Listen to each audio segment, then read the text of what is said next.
welcome. Time to get the neck. Yeah, hello YouTube. That's right. You can fade down that wonderful music now, producer Jamie. Thank you so much. Tansdi Ganzanact, everybody. Hello, welcome. It's me, Joe Devine, and I can hear someone else talking in my headphones. I'm going to turn them off. Hello, and welcome to this Athletic FC Watchalong for the big game between the US men's national team and Australia. We'll be doing a little bit of pre-analysis beforehand. We've got a game of FC coming up too, and we're going to do also. We're going to do two bits of pre-analysis about the US men's national team. I'm joined by Jon Mackenzie. Hello. How's it going? Good. What are you doing? Are you doing an Australian accent there? No, but I can if you want me. Would you mind doing the whole of your analysis? Yeah, I could do it in Ange. You could do it in Ange, yeah? Yeah, mate. It's funny, it's hard to know when Ange meets Sean Dyche. Yeah. Well, they're very, very similar, aren't they? This is off to a flyer. Also, producer Ryan's here. Hello.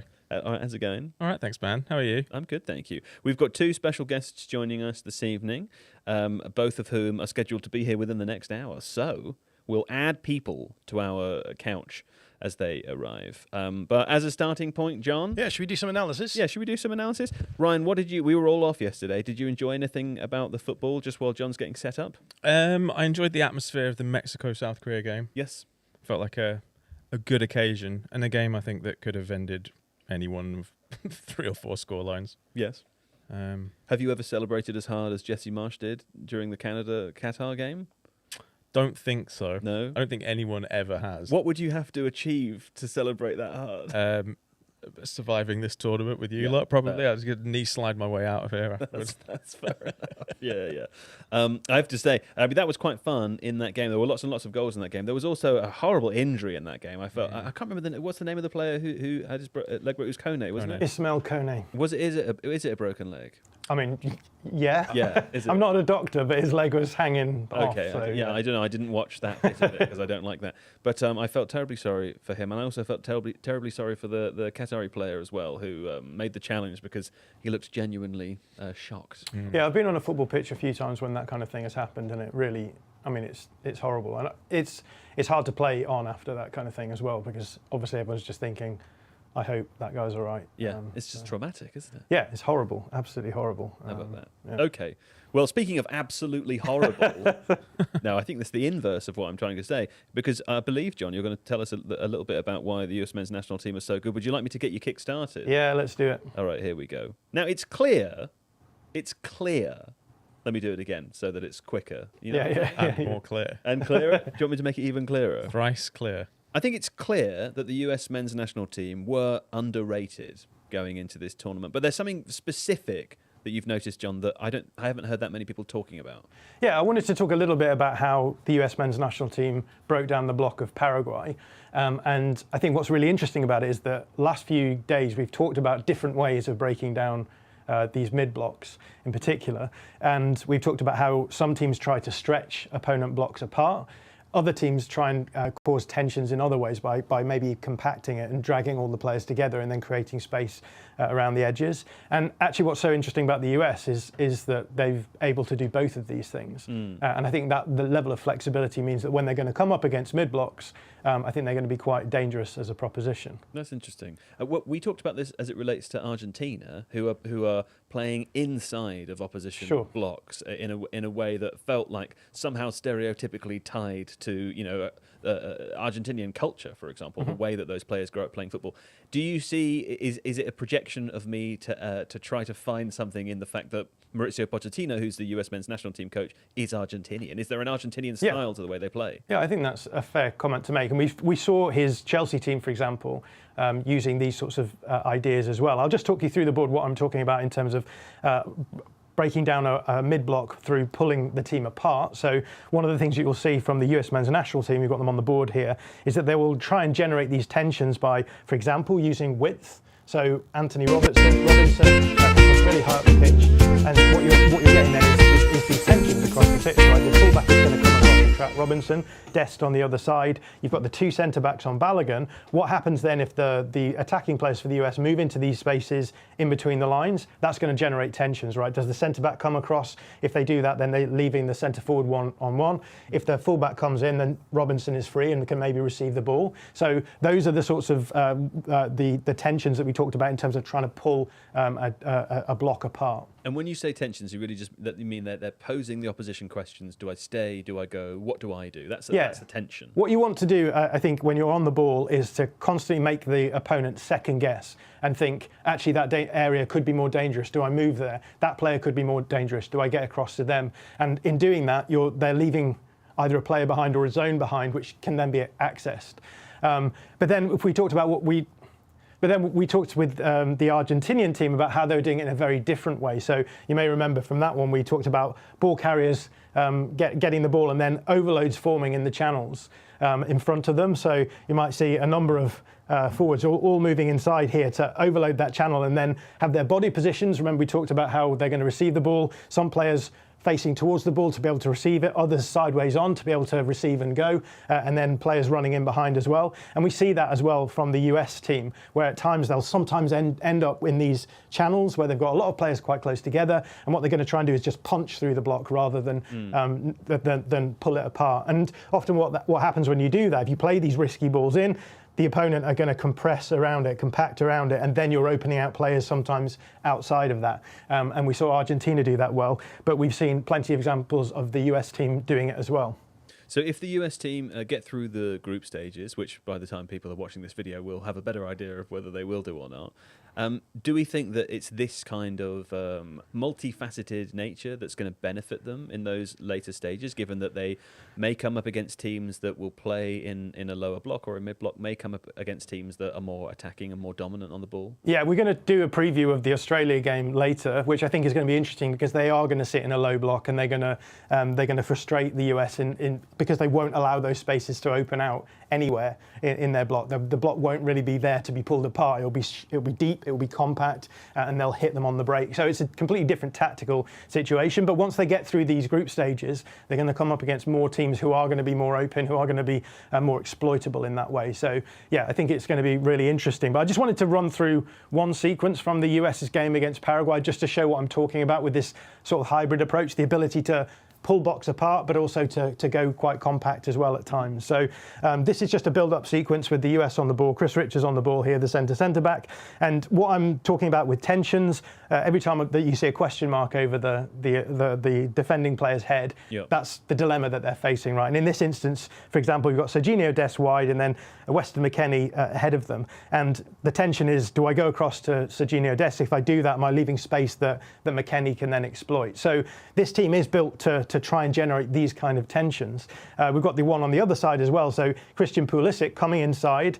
The fullback on that side is faced with the tension because that's opening out space for Anthony Robinson to push into the channel. And that's going to raise a question like, do I go with the fullback in the channel or do I stick with Pulisic in the middle? And actually in this instance, what we see is one of the central midfielders, or the winger, I guess, in this instance, recognises that tension. And he says, you go into the channel, you can cover Robinson and I'll drop in front of Pulisic to make sure he doesn't have the ball. But by doing that, and this is why you want to generate these tensions, because you're creating space that can be exploited elsewhere. You can see Tim Ream now has a load of space in the back line, so he can receive the ball, which he does. And now that tension that we talked about before, when you have the fullback and the centre-back and a player, the US player running into the channel now opens itself out. So they're generating tensions in that way, creating these gaps between the players and then filling and exploiting the spaces.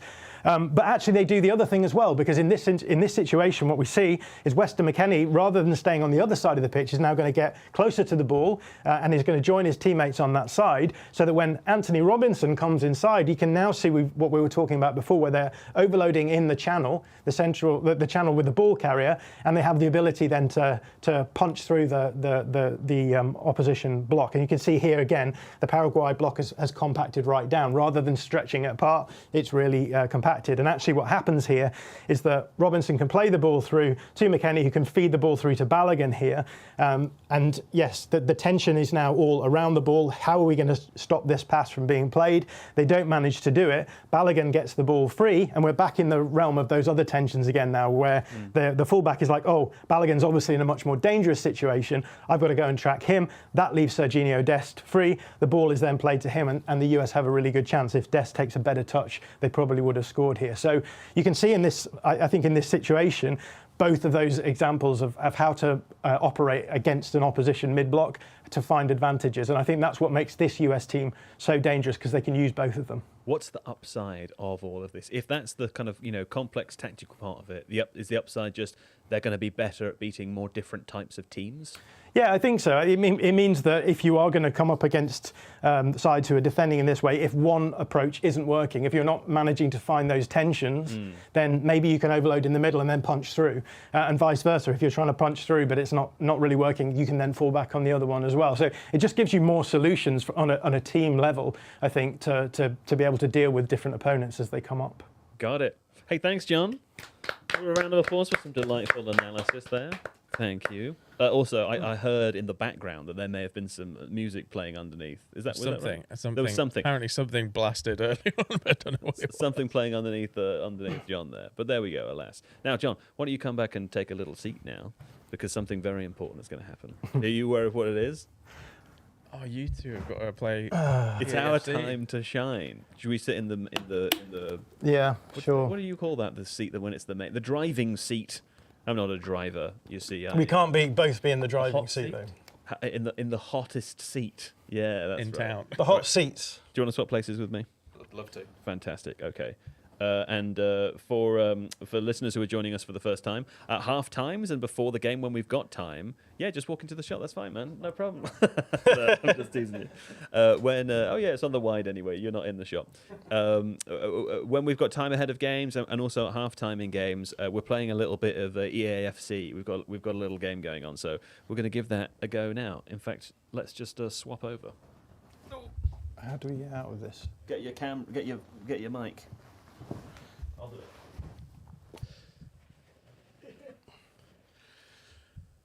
Oh, give the people what they want, Joe. What, you want us to stop playing this?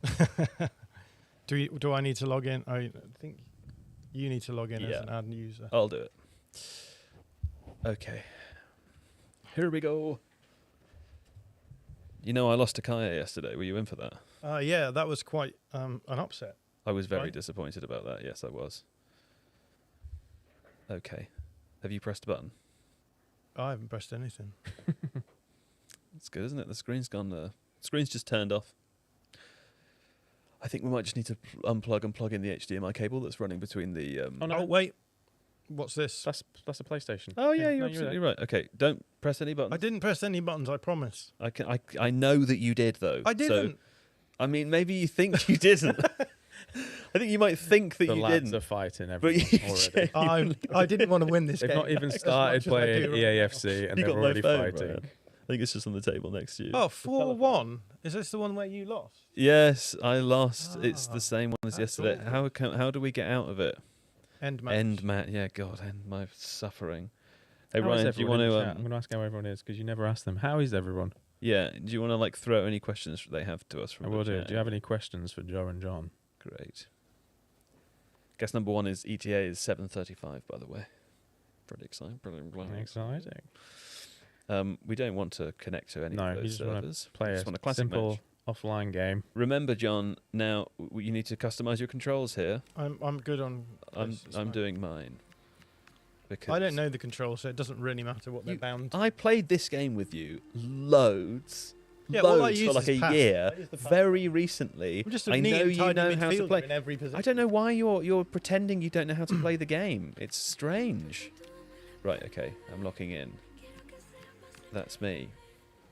Okay. I'm good to go. Do Now I what just we're press doing- X? Yeah. What we're doing is we've got three randoms. So go up to England. Oh, actually, that's a good point. Oh, Yeah. the teams are out. Oh, Galatasaray. That The seems... teams for the US game. Yes. Pulisic is here. No. No Pulisic tonight. Does that mean that it's Reina instead of him? No Pulisic. Adams and Tillman with Dest, McKennie and Pepe as a 3 behind Balogun. Have I missed something? Are they No. resting Pulisic or is he injured? I think he picked up a knock, didn't he? Really? I didn't know that. Playing Pepe. Does that mean they're playing a 3-5-2? 4-2-3-1 according to the internet. Let's see. I'll have a think about that in a minute. Australian news. Yeah, go ahead. Matthew Leckie is back in for Conor Metcalf. Oh, Jackson Irvine also on the bench. exciting. Just interesting seeing what they're going to do. I think having it's interesting because Conor Metcalf started in the last game, got the goal, but having him and Jackson Irvine to come off the bench is quite handy in a physicality point of view, I suppose. If you're talking about the John's lapel mic, then he's going back over to the board again in a minute. Yeah. Right, I've already done it once. You've pressed it. No, okay, press square. Okay, so you probably don't want to stay. Yeah, I'm not gonna be Let's that one. try again. I mean, you sticking with them? I don't know. I don't think I'm going to. Okay, I think I'm going to wait. get. Oh, good lord, Carabag. I mean, it could. One more. Oh, okay. I'll take FC 20. Yeah, let's just do You this. stick with Bologna. Right, there we go. For We need to change the colours. Yeah. Can I go white? Yeah, of course. Someone in the chat said, "Do they have to fight?" Yeah, and we don't have to, but we enjoy to. Fight and win. Yeah, we'll just start the match. So for people joining us for the first time, the way we're doing this is we have like 3 optional random choices. They have to be club teams. We're playing as club teams. We get three randoms. We don't have to use all of them, but we don't get to use any more. And also, I lost to Kaya yesterday, who I thought was the worst player here. So it's possible that I am. The Someone worst. said, "Why is John not playing as Bournemouth?" I think that's because Yeah, I mean, I would. Iraola has left. He I doesn't wasn't care anymore. Hinged upon. That's true. John's a Liverpool fan now. Okay, here we go.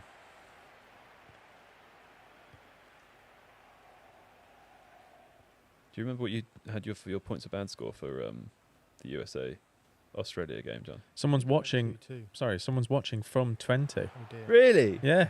No way. 6 kilometres from the stadium. I'll win it for you. What's their name? Their name is That's fine, mate. Abdab. Ab. No, I think it's a lot of A's and B's and D's. Okay, well I'll win A. it for you. Argentina. Oh, penetrating. They can hear the FIFA audio in the EAFC audio in the chat. Is that Oh, cool. Yeah, that's fine. allowed? Is good. the commentaries off, right? Just remind me which one sprint is. Is that R2? Yeah, That's fine. you can go around. That's fine. Oh. Someone said name one Australian player. No! Jackson Irvine, the captain. Is that He said Is that Jon Mackenzie's he's pretending music? He doesn't even know how to play the game. Like, oh, I don't even know what the buttons are, mister. I've never played this game before in my life. I'm That was- simply a how nice was 40-year-old that man. Yeah, it was really nice. I hate you. God's... Let's have a look again. No, let's not watch the game. Let's have to watch all Yeah. these Do you know what? replays. That's what in the 90s they used to call a Oh, slide. how A am I slide the worst rule at pass. this? How am I the worst at this? I genuinely Very have to good start finish. sitting forward. Why you shouldn't be allowed to sit forward if I'm not. Sit back. You two are like the 2 stages of that meme. Sat back and sitting forward. You wait till half time.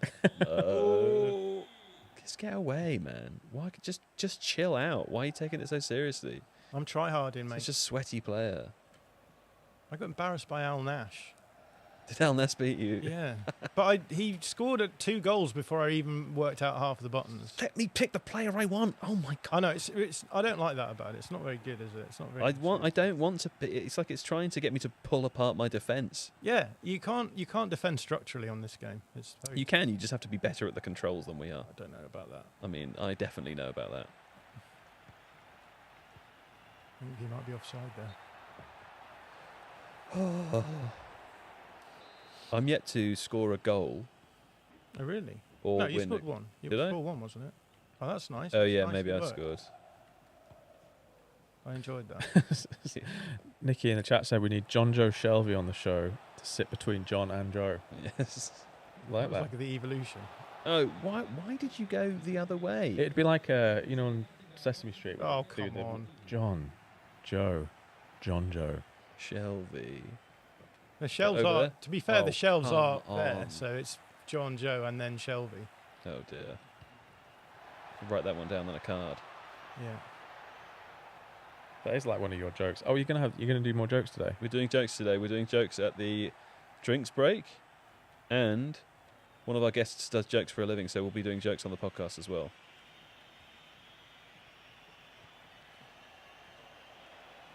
Someone sent me a joke in the Tifo Football Discord, which I genuinely had already written. Really? Yeah, I don't know whether that's good or or not, but it's nice. Great minds think alike. Was there lots of praise for my goal in the chat? Yes, Yeah, just say That yes. doesn't there was sound very- so much. There was actually. Oh, that was marginally So offside. offside. Can No, everyone come on, praise? that You was understand- barely you offside. even Look know at what the this. rule is? Look at this. This is barely Oh, you're offside. so far. Look at that. Oh my Half his god! body. I actually am going to lose my That would have been offside in the olden I days. hate you so much. It's nice to see the automated offside working efficiently. Oh no, that's a bad pass. Oh, not to him. Oh, he's offside He's again. off as well. Yeah, but it's a goal. It's an offside goal. Right, it's an opportunity for me to sit forwards. Hold on. Don't do anything. Not even spiritually on. Yes, come on, off we go. Right, I'm actually... Don't play without me. This is cheating. This is cheating. I'm definitely scoring from this, by the way. Oh, come on, not there. I can't believe you've been sitting forward the whole time. It's so much easier to play like It's this. true. Someone in the chat you- said they cried when John scored. It was such a beautiful moment. There's, and when I lost to JJ, admittedly it was like 7-2 or something. I scored the nice goals. He just dribbled and I couldn't catch. Yeah, JJ's been he's been playing this game for years in preparation, Yeah. and he's been learning all the cheats and stuff. Yeah. Oh, I did a dribble. Disgusting. God damn it, Just keeping my players deep and my line high so that when you play into it, it will. man! 20 players Is that have no pace at all. 20? Yeah, All, all- what about the other two? What about The the keepers. Yeah, Two of them are keepers. Way! Hey, ho! Yes. Here we go. Here we go. This is it. Through this. No. Yeah. No. Oh, good lord! Oh, come on. Such negativity in the room. I've never don't like wanted. it. I didn't mind losing to Kaya because I like Kaya, and losing to JJ was inevitable. Is that a foul? What? Yeah, the referees decided that to not put up with any more of your stuff. Someone said that Joe's rage is coming out slowly. Do you know what? It emerged through the England game. Yeah, and that won't go back in. That's the most I've seen you activate fan mode. That's offside. That's offside as well. That's offside as well. How is that not offside? No, my God. And we forgot to change the length of the halves.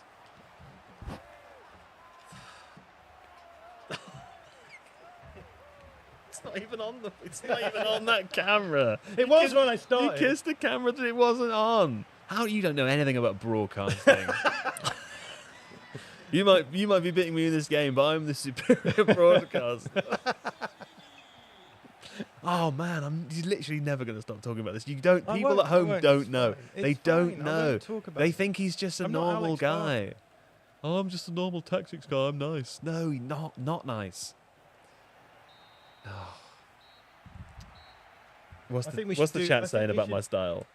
Someone said, waiting for John to dribble up the whole pitch with his keeper and score while asking what the controls are. The chat understand now. Now they understand, you see. This is who he really is.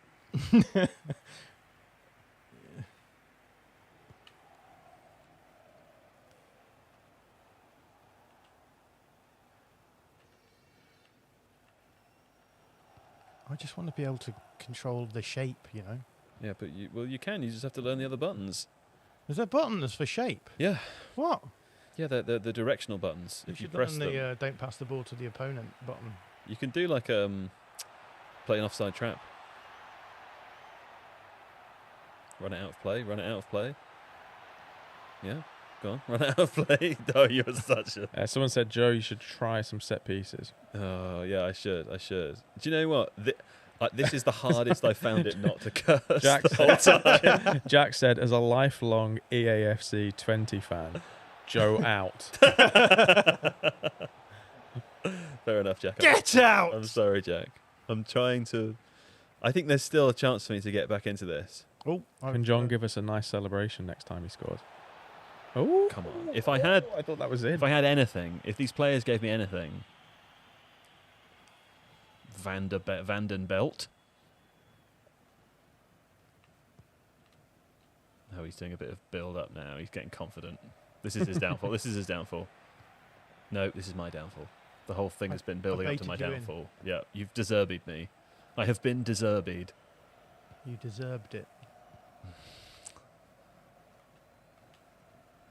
A bit foully. Gone. No. That's fine. That's not. Why is this Harry Maguire guy so slow? He does look like Harry Maguire, doesn't he? My number 3. Yeah, when you said it, he just I looks like enjoyed Harry that. Maguire. JJ would call him a fridge freezer. Come out, wherever you are. Jon, do you know what the griddy is? Is that the one where you go? Yeah, okay, good. I was just checking because a couple of people are requesting it next time you score. There are a few too many wires, I think, to fully execute the griddy. Don't make me watch it again. Why are you always making me watch the replay? That's bad vibes. That's so that's the toxic. equivalent He's of so toxic. slowing the you game couldn't. down. If you Jon, can't enjoy the goals, what are we doing this for? Come on. Jon's slowing the game No, down. I wish by- we weren't doing this now. Oh, If Joe was an actual, if you had to do post-game interviews after these, you'd be like, we tried to play football and every opportunity they made us watch all the replays. They slowed the game down. listen. If you thought JJ was grumpy the other day when England won, you wait. You wait until the end of this game. Joe Devine about to have his "if I speak, I'm in big trouble" moment. If I speak, what are you you're doing the advanced passing. Oh, don't know the buttons. I was trying to do. Oh, my name's Jon. I don't know the buttons of the game. Oh my god. Maybe that's the EAFC meta. He's just telling people It's you don't basically know like the buttons. EAFC sharking people. I found the wrong button. That was evidence of me not being good at the game. Run. Make the run at the right time. Not then. No, not then either. Yeah. For someone in the chat who's asking, a bit late to the party, but how's this format different from your Tifo podcast? Joe, do you want to answer that? Or? Well, we're playing FC 26. That's one thing. No, the watch-along. Oh, how's the watch? Yeah. Well, we're watching the game and talking it through, and then also talking about things that aren't related to the game. So what I will say is, at the end, if you want to watch like what the less polished than normal, because we're live, but somewhat polished podcast looks like, feel free to join us on the Tifo Football YouTube channel at around 10 p.m. UK time. Yep. Thank you. Or about 10 minutes after the USA Australia game finishes later. Sorry, I'm doing that thing where. Yep. No, do you know what? basically, I watched a TikTok video earlier where it was footage of a Rocket League game, and the meme was like your friend trying to tell you a story while playing Rocket League, and it's like, so yeah, join us that. Or if you want to stick around, we will be watching the game live. We're obviously not broadcasting it because we are not FIFA broadcast partners. I hope that would be clear. But we will be chatting about it. If the game is engrossing and interesting, we'll be talking a lot more about the game. If the game is less engrossing and interesting, we'll be talking a lot more about different population sizes of cities in Australia and the USA, those sorts of things. So it's super casual during the game. Don't expect it to be like an actual show. It's supposed to just be, an opportunity to hang out, for us to look at the chat and interact, that sort of thing. We've got a couple of other people joining us to do that with us today too. And then we'll do a proper show later. Was that good, Ryan? Yep, perfect. A couple of quick things before I go and get our guest. Yes. Someone said Jon is secretly playing EAFC in the cupboard. I'm starting to wonder, because I've played this game with him before, and he is actually crap at the game. So I don't know what he's doing. I've got a bit of advice for Joe. Yeah. Someone said maybe Joe should try leaning forward. I did try. I tried halfway through, and it just got worse.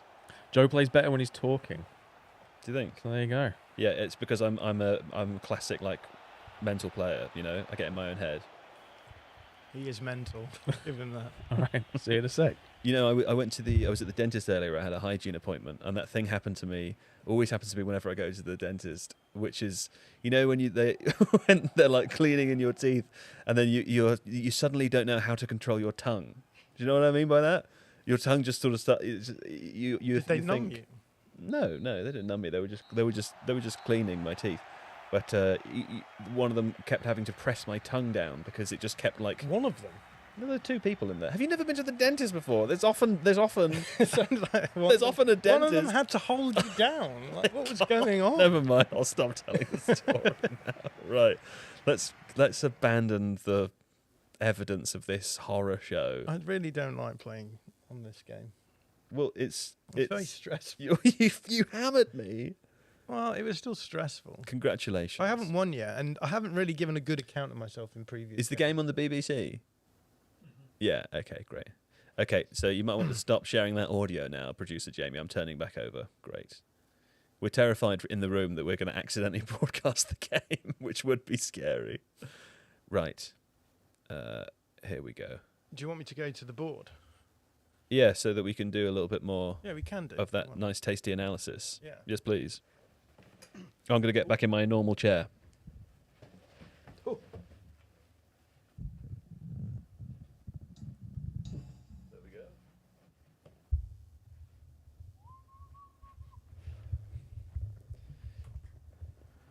Da-da-da-da-da. Right. Are we doing some analysis, John? We can. The board is just turning back on, which takes a little time. Okay, fine. Is my mic on? Yeah. My sister has texted me to say this happens to her at the dentist as well. What, she gets held down too? It could be a hereditary thing. It could be. I'm sure if Ryan was here reading the chat, he would say that people are identifying with that as a Okay. notion. Yeah. That suddenly forgetting, and then it's like pushing towards the drill or whatever. The worst thing. I believe they call it the imp of the perverse, John. The thing they do with the little Hoover and they just shove it into your mouth. Oh, that's awful. When they put the Hoover in your mouth, yes. The Hoover of the perverse. Yes, of course. Is the board on? The board is on, yeah. What time is it? What time are we running at? It's 22. the All right, hour. so we've got a while, haven't we? We've got a little bit of time, yeah. But our guest is going to arrive in 5 minutes, so Yeah. we could just do a little bit of a quick one. Yeah. All right, let's do it. What are you expecting? What will you be looking for? Yeah, so there? as we said before, we did just do a lot of analysis on why the US are really good against mid-blocks, but what we're going to see from the Australia team, I think, is just being very happy to sit in a lower block and absorb pressure. And the reason why you do that, obviously, is not only not giving up much space, which, as we've said, the US are very good at exploiting, but it also gives you a lot of space to exploit as well. The US have a very, I would say, athletically high upside team. And so I think what you generally want to do against a team like that is deny them space, because then you force them to focus on technicality, etc. And so, yeah, I think this is going to be the story of the game. How are the US going to look against this lower block? Right. So yeah, I think that's the sort of interesting thing to talk about. This is what Australia did against Turkey as well, right? But yeah, very successful because they scored 2 goals and prevented Turkey from scoring. Absolutely, and I have actually got a sequence which shows the first Australia goal, which let's run through. We've run through this before, but I think it's a good point to make about, because it's about how actually, when you're playing up against a low block, a lot of the time when you fail to break down a low block, people will say, "Oh, you weren't good enough in possession. Yeah. Like you laboured and you laboured and you laboured and you never really got anywhere. And here are the things they could have done to maybe pull that lower block apart in some senses." Yeah. But I think it's also really important to realise that when you're coming up against a low block, the low block has to concentrate all the time. They have to sit in. They have to make sure the distances are the same. They have to step into the right areas. They have to concentrate the whole game. But the team playing against them has to concentrate the whole game as well. Because if they don't do that, then they are going to open out opportunities for this Australia team to break into. They've got some incredible players in transition, one of whom, Iran Kunda, scored the first goal. Yeah. And I just wanted to show how there was a lot of criticism for Turkey in terms of not being able to break down the low block. But actually, I thought that they really messed up for the first goal, got into a negative game state, so they went a goal down essentially.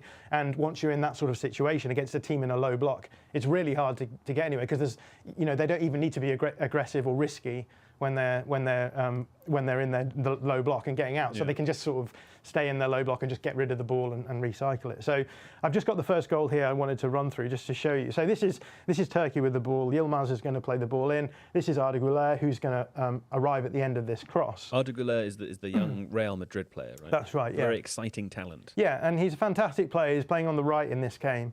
But actually, when he attacks this ball, he takes a shot, goes straight to the keeper. He actually spends a little time just bemoaning the fact that his shot was bad. So I've highlighted him here, and he's looking up to the heavens and thinking, oh, that was a really good chance. I should have done better than this. But as you can see, the Australian goalkeeper has the ball now. The Australian players are moving out and looking to attack the space. And actually, you can see at this point, he suddenly realises, oh, I'm out of position here. Yeah. The striker for Turkey now is pointing and saying, look, you should be over there. You're leaving a huge amount of space open. So a little bit of a lapse of concentration from Güler. The ball is rolled out to the Australia players, and then suddenly you're in this horrible scenario where they're underloaded on this side, Turkey. So they've not got enough players to cover the Australian players. The ball goes to Paul Ocon, and as you can see, because Arda Güler is out of position, he's pointed to the wide player, who's his responsibility, and says someone else has to cover that. Yeah. Paul Ocon has a huge amount of space in front of him. This is always dangerous, right? Because if you give that amount of space in front of a player like this, they're going to be able to find channel balls, which is what's going to happen imminently. Yes. Zeki Çelik over here is the fullback who now realises I've got to cover Arda Güler's player, so he's already moving up into this area. Obviously, when he's moving up, he's leaving space in behind. And if we look at it from the reverse angle, you can actually see that. So Çelik steps up to the fullback for Australia, or the wing back, we should say, and then realises that Ocon has space and time on the ball, so then tries to close down the ball into the channel. Yep.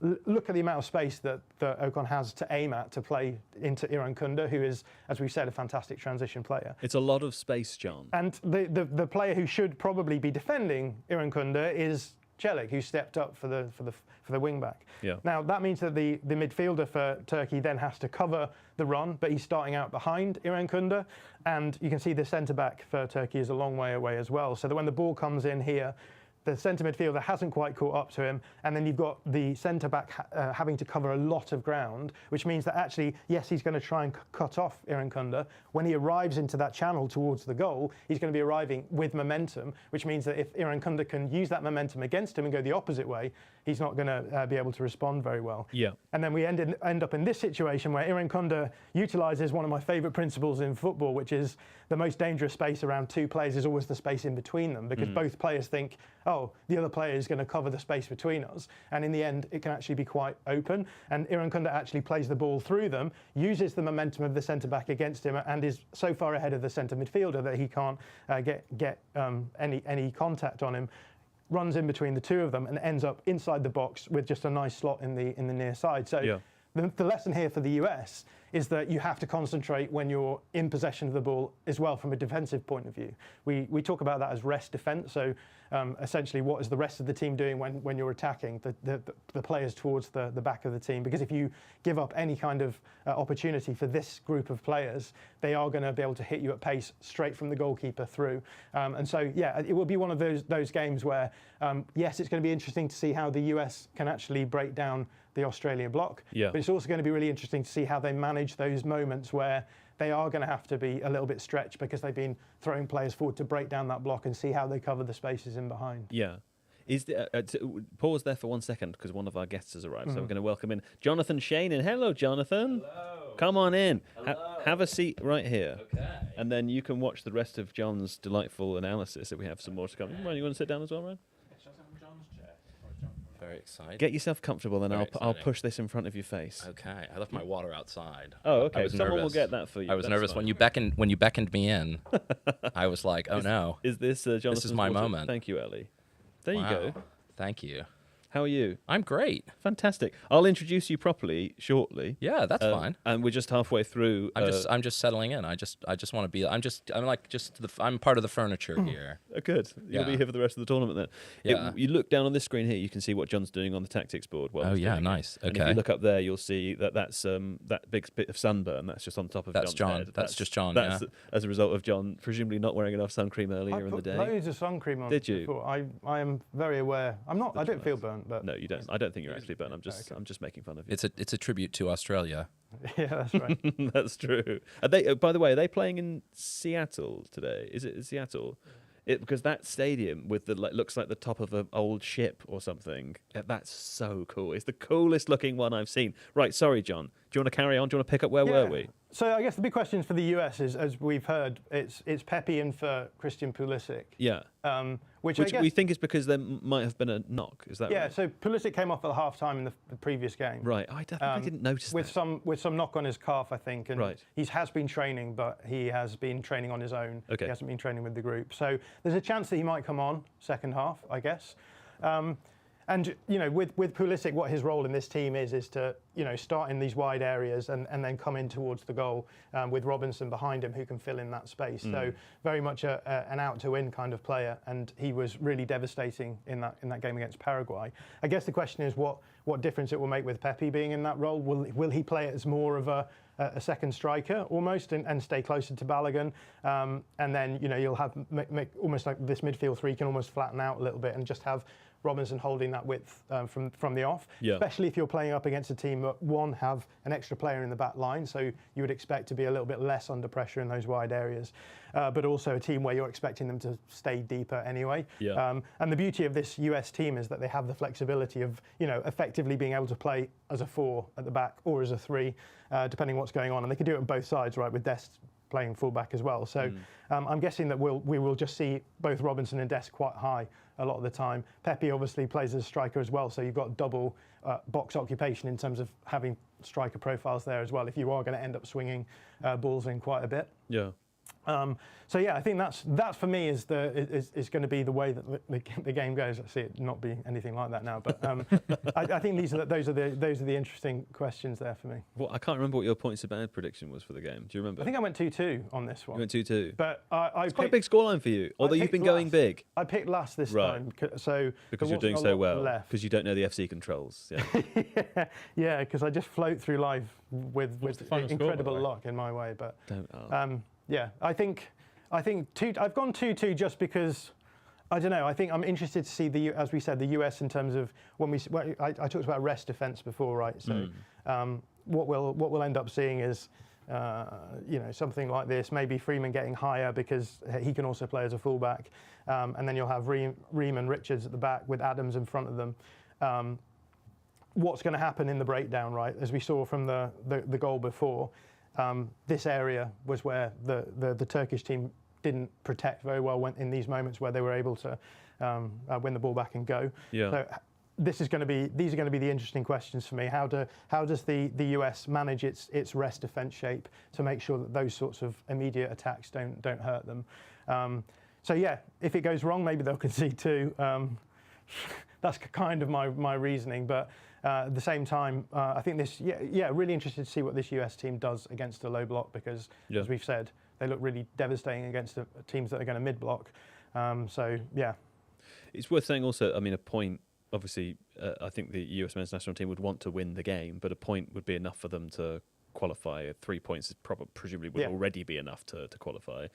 I'm just trying to, they were one of the teams I enjoyed watching the most from the first round, just in terms of how they played, how their game flowed. They seemed really impressive. They seemed really fast. I know that's a funny thing to say about a football team when all the players are fast, but they seemed very energetic. Yeah, intense as well, right? They were intense. Just the energy, it's like the intensity into the challenges, yeah. What I'm struggling with is trying to pit them kind of relative to the other big teams. So, if they came up against, I don't know, England in the knockout stages, do you think that would be that's a matchup that would worry Thomas Tuchel? I think the US will be a team who will worry the bigger side because of that intensity. Right. A lot of the games that we've seen so far, and we've made a big point of the fact that the majority of teams came out and mid-blocked, right? I think you can make the argument that the US were quite intense in their higher press. But then England, I think of the big teams, were one of the only teams who went man-to-man a lot of the time and were very energetic. Obviously, they were in that stadium with air conditioning, which I guess raises the question of whether or not that will be possible through the rest of the tournament. We'll see. I expect that Tuchel will want to do that if he can. But yeah, I think with the US, because that intensity, like it changes the game, right?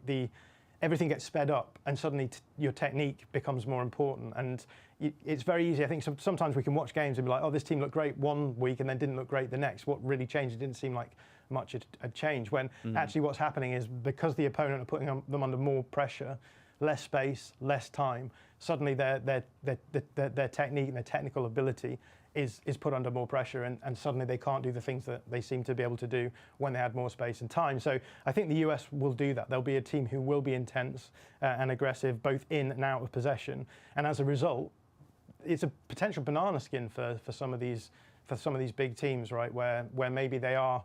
For example, we talked about France. How France often they sort of sit in sort of fairly basic structures in and out of possession, and they rely on the ability of their players to sort of solve problems individually.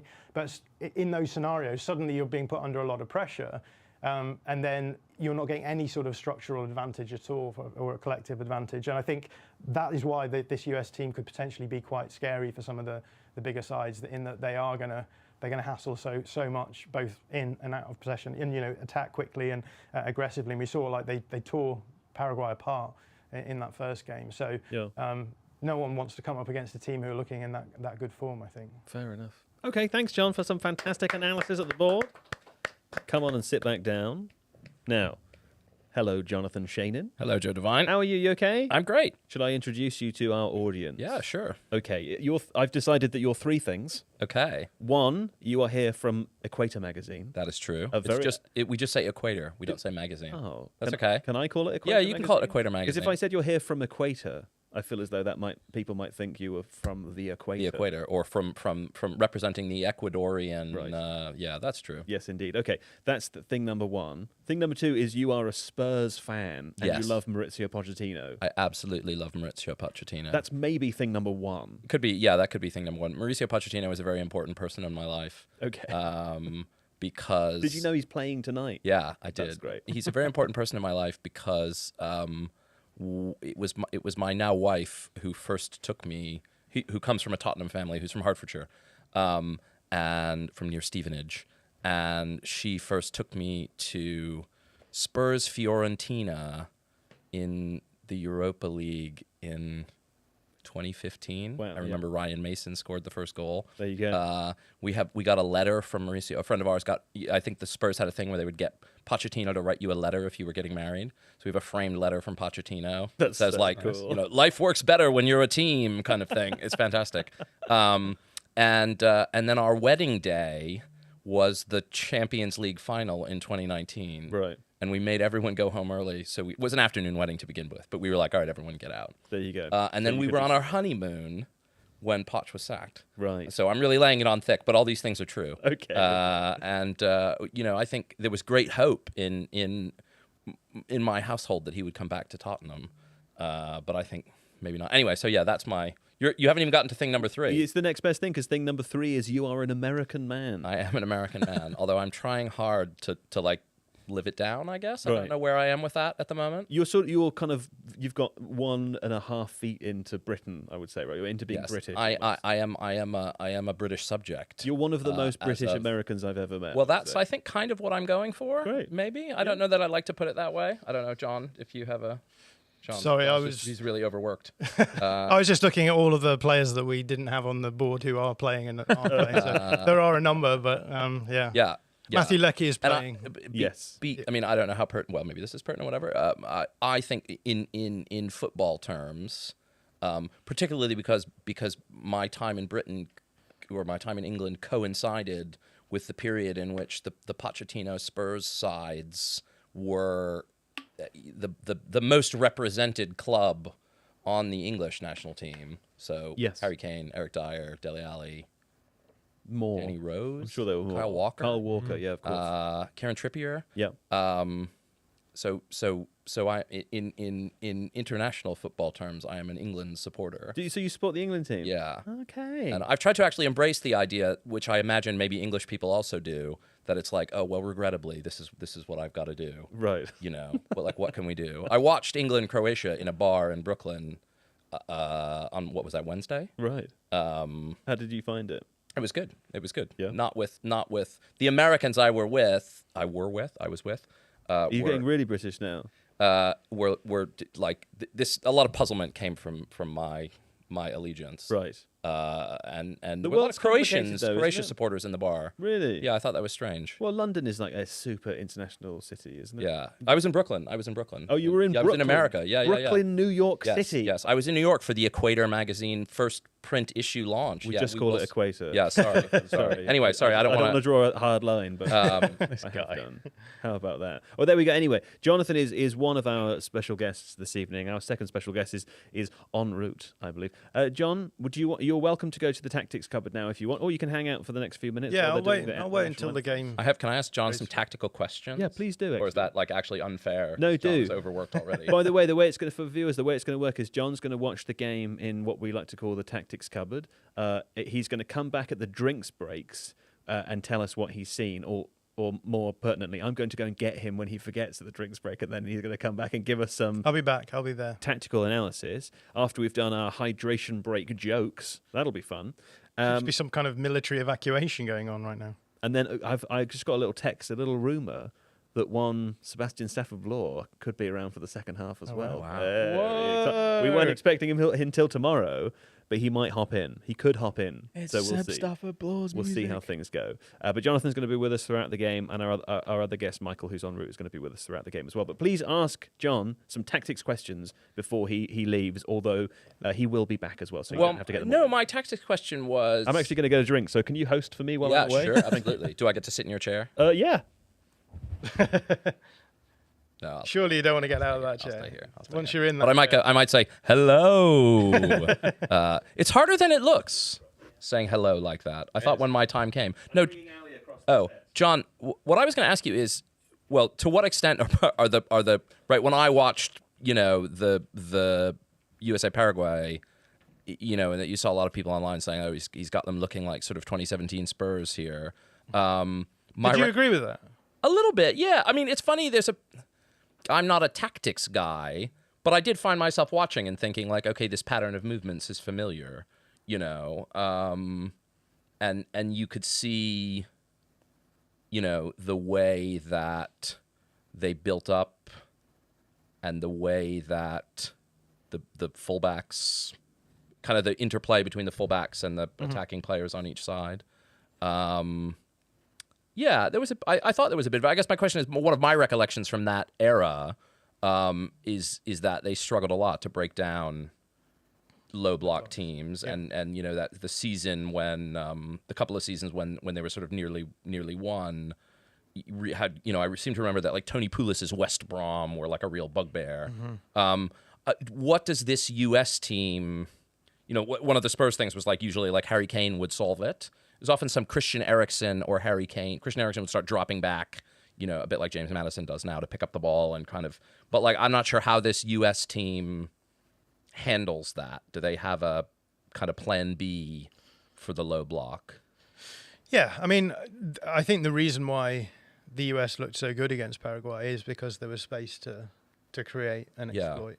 And I think people care way more about your ability to sort of be progressive against mid blocks than they do about your ability to break down a low block, if that makes sense. Like, as in, if it looks nice against a mid block, if you're progressing the ball, people will be like, "This is good football," right? Yeah. Whereas with when you're trying to break down a low block, it does require other things, namely like good players is one that you've mentioned here. We talked already, I guess, about how the US have gone with Ricardo Pepi as a replacement for Pulisic, and I think that is probably intentional insofar as as we said, it gives you double box occupation with like striker profiles, which means there's more targets for you to aim at if you're crossing in. But yeah, the thing that I think is worth keeping an eye on is how they manage to destabilize that block as well, because the same principles apply, right? When you're trying to break down a mid block, you're trying to pull the defensive structure around. You're trying to find gaps. You're trying to get runners in behind, even if just to create space in front of the back line that can be exploited. And And so, yeah, that's going to be the big question with this. Is this going to be a US team that maybe is going to struggle a little bit more against low blocks? But then the reality is, as we said, this US team isn't going to face many low blocks in this tournament. When you get through the group stages, which they're like 99.9% likely to do, they are going to come up against teams who they are going to be playing underdog football against. And so, similar to, we had a conversation about this with Scotland. Should Scotland build a team which is going to definitely beat Haiti by a lot of goals, but then probably not do a huge amount against everyone else? Yeah. Or do you build a team where you're going to be able to play underdog football for the other games, which you're going to be doing more of if you are successful? So, Hey, man. How you doing? hey, buddy, how you doing? I'm going to go to the tactics cupboard. Okay. Oh yeah, right. Do you want to sit in? Our second special guest has arrived. It's Michael Adewale. How you doing, A guys? round of applause. Thanks for having me. How you doing, buddy? You okay? I'm good, man. I'm good. Game just started. Yes, the game has just started. Oh, by Watchalong means is good. of introduction, Michael, you are a stand-up comedian, Yes. and you support the Brazil international football team. I or went at least the Brazil attire. because Nigeria didn't make it, so I went for Brazil. Very nice. Is that who you actually support who you actually supporting during the tournament? What's your I relationship guess, with the England team? obviously I'm supporting England, but you always got to have a second team. And normally, if Nigeria don't make it, I just go like black team. So I went for Brazil. I could have gone for like another African team, Yeah. but Congo, they knocked out Nigeria, I think. Yes. So Also, correct me if I'm wrong, but you wouldn't support Ghana. no, I couldn't do Ghana. Yeah, right. Couldn't do Ghana. That's what I thought. Oh yeah, the game has begun. So have we got? If you grab your headphones, guys, I think they're Yeah. on Oh, the yeah. table here. You should have. If you want to put one ear on, one ear off, you should have a little bit of commentary as well to listen to. Great. Okay. I feel like I'm gonna spill something before There's the a night is table over. down Oh, there. look What at do you that. say? There you go. Fabulous. I So don't know if this is the kind of commentary that's appropriate, but it's harder than it looks to sit on a couch with a microphone in front of you. When I watch this on YouTube, I'm like, wow, what could looks be really easier than what those relaxing. guys are doing. Yeah. Try doing it whilst also looking at your laptop, and Yeah. it gets very tricky. Have you guys caught many of the games so far? Yeah. Maybe about half. Maybe Yeah. less than half. It might just be incredibly short, Yeah, so you I might think want I'm- to switch your cups around. Yeah. Well, I got yours. No, I don't think so. I think I've got the right one, but I think they're just a bit. More headphone splitters are en route, but not in time for your appearances. sorry. There we go. unfortunately. And you're recommending one headphone on, one headphone off. Yeah, so that you. Oh, can because hear you're not room in the and headphones. Yeah, well, we are a little low in the Okay. mix. With So, Michael, have you watched many of the games so far? Yeah, about the same. About half of them. Yeah. A lot of them are obviously on at strange times, Yeah. but I've been trying to make as many as I can. A lot of them are during like my gigs and stuff. Yes. I I don't was gonna say mind. it's not great timing for you. I haven't caught a 5 a.m. though. No, I haven't caught 5 a.m. I haven't done a 5 a.m. I've done a couple of. I did one of the 3 a.m.s. Yeah. But it wasn't worth it. Yeah. It wasn't worth it. Has there been a 5 a.m. banger yet? Turkey Australia was 5 a.m. and Yeah, that was a I good don't know if the game could be described as a banger, but I think Australians enjoyed it. Yeah. Anyway. Yeah, they surprised me. They were good when I watched the highlights. Do you have any thoughts about how you think this game will go? Did you catch the previous US game? I did, yeah. They yeah. were fantastic, weren't they, in the first game? Oh, they were really good. I remember people getting onto Poch for not bringing enough midfielders, Yeah. but he's always been really good at coaching an attack. Well, by way of introduction to Jonathan is Pochettino's #1 fan. I mean, I wouldn't say that's true. I have very mixed feelings about Pochettino, in spite of my love for him. What are your mixed feelings? Well, is that a question I can ask you on the live stream? You can do, yeah. Okay, great. Yeah. Well, after he left Tottenham, Right. he went to PSG, which Yes. was fine. Great. But then he became the manager of Chelsea. I'm a Chelsea fan. Yeah, yeah. and that was Okay. unhappy for Tottenham fans. And now he coaches America, which also is like, It's a weird journey for sure. yeah. It is. But I do think, I mean, maybe this is something I will come back to later, and maybe it'll depend on the result here. But I do think I saw someone make the joke that, England and America are both, you know, conducting an experiment of like what happens if you take a real manager or like a you know like a top manager to an international tournament. Yeah. Some might argue that definition is now being stretched with Pochettino, but that could also be quite a rude thing to say. So I don't know. I mean, I think an early dig in from Joe Devine. Given that Michael is a Chelsea fan, like Michael maybe has a very different. Well, yeah. perspective I than Pochettino. didn't watch his Chelsea team so much, but I thought he was doing okay actually. Do you think was it good for them to sack him, or was that not a good idea? I think it was the right move in terms of. Ooh. I never thought you properly connected. Or you gonna go for the volley? Ooh. But US with an early chance. he never really properly connected. But he's got the best out of Cole Palmer. Yeah. So I missed. That's the only fun I've had under Blue Coat, really. So Yeah, it's not loads of fun, is it? Are you saying you Who don't was it? like? Did it go from? Did Poch replace Tuchel? No, it went Potter. Graham Potter, and then Tuchel. Yeah. No, sorry, and then Pochettino. I think And it's then- genuinely and then even after- difficult for Chelsea fans. Then it to was remember the Maresca. order. And then after Pochettino, Maresca. It was Maresca. It's been a journey for Chelsea fans. It's been quite a journey. It's been a long 4 years. Are you excited about Alonso? I am, because it feels like a serious manager. I don't know what football he'll play in the Prem, Yeah. so that's a bit of an unknown. Yeah, I guess we don't know yet, right? Yeah, and I'm still just suspicious about how much control he'll actually have. But he is the manager, not the head coach.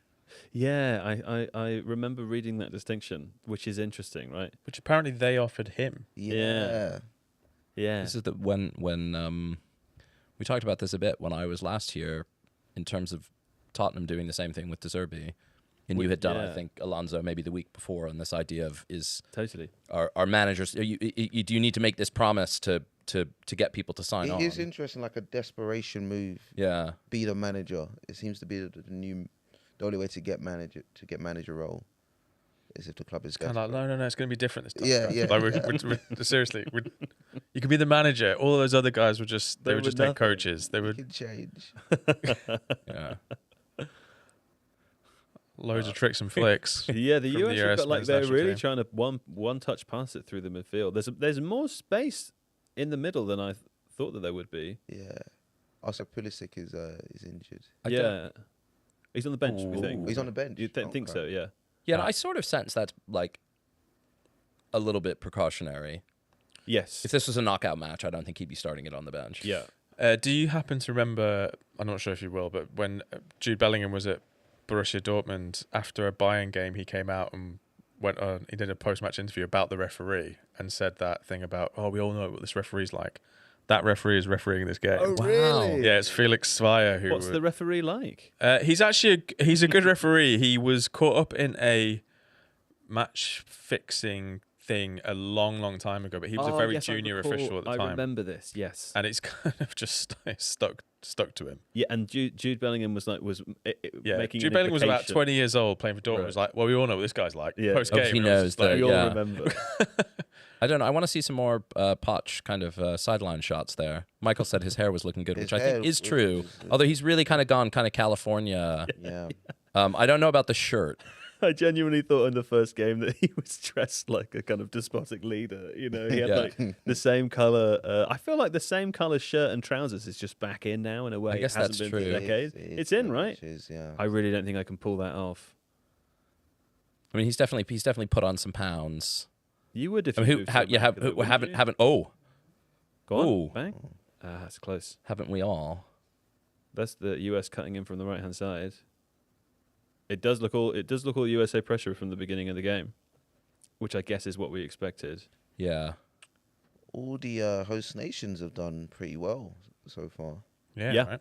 Mexico and Canada both qualified now, right? Mexico were the first ones. I think Canada are basically through. Didn't they right? draw in the first game? Yeah, Yeah, so so they're they're on 4 basically points through, now, yeah. right? So they're through. And Mexico have Mexico won their group definitively because they have 6 points. Is that right? I don't know. It's the kind of thing I should know, given that I've been here. I think they every can day. technically come second. Someone could, depending on the final game, but they're the only team on 6 points in their group. So You kind of need a host nation to do well for some good. No, vibes. I think without looking at it, I don't think they can because Czech Republic. Oh no, you're right. Yeah, Czech Republic are on 4. Yeah. Oh no, sorry. So basically, Mexico on 6 points, South Korea on 3 points, Czechia Also on 3. Yeah. on Right. 1. Sorry, and then South Africa on 1. So they're through, but I think South Korea can still top the group, right? Because it's goal difference, or is it? Yeah. Yeah. Yeah. Did you see the South Korea walkout jackets? I didn't. Dude, hang on a minute. I know. Are they cool? Right. Oh, that's me see. very nice. That's going to do very well. I haven't watched them. Hashtag I haven't fashion. watched them at all. Were they?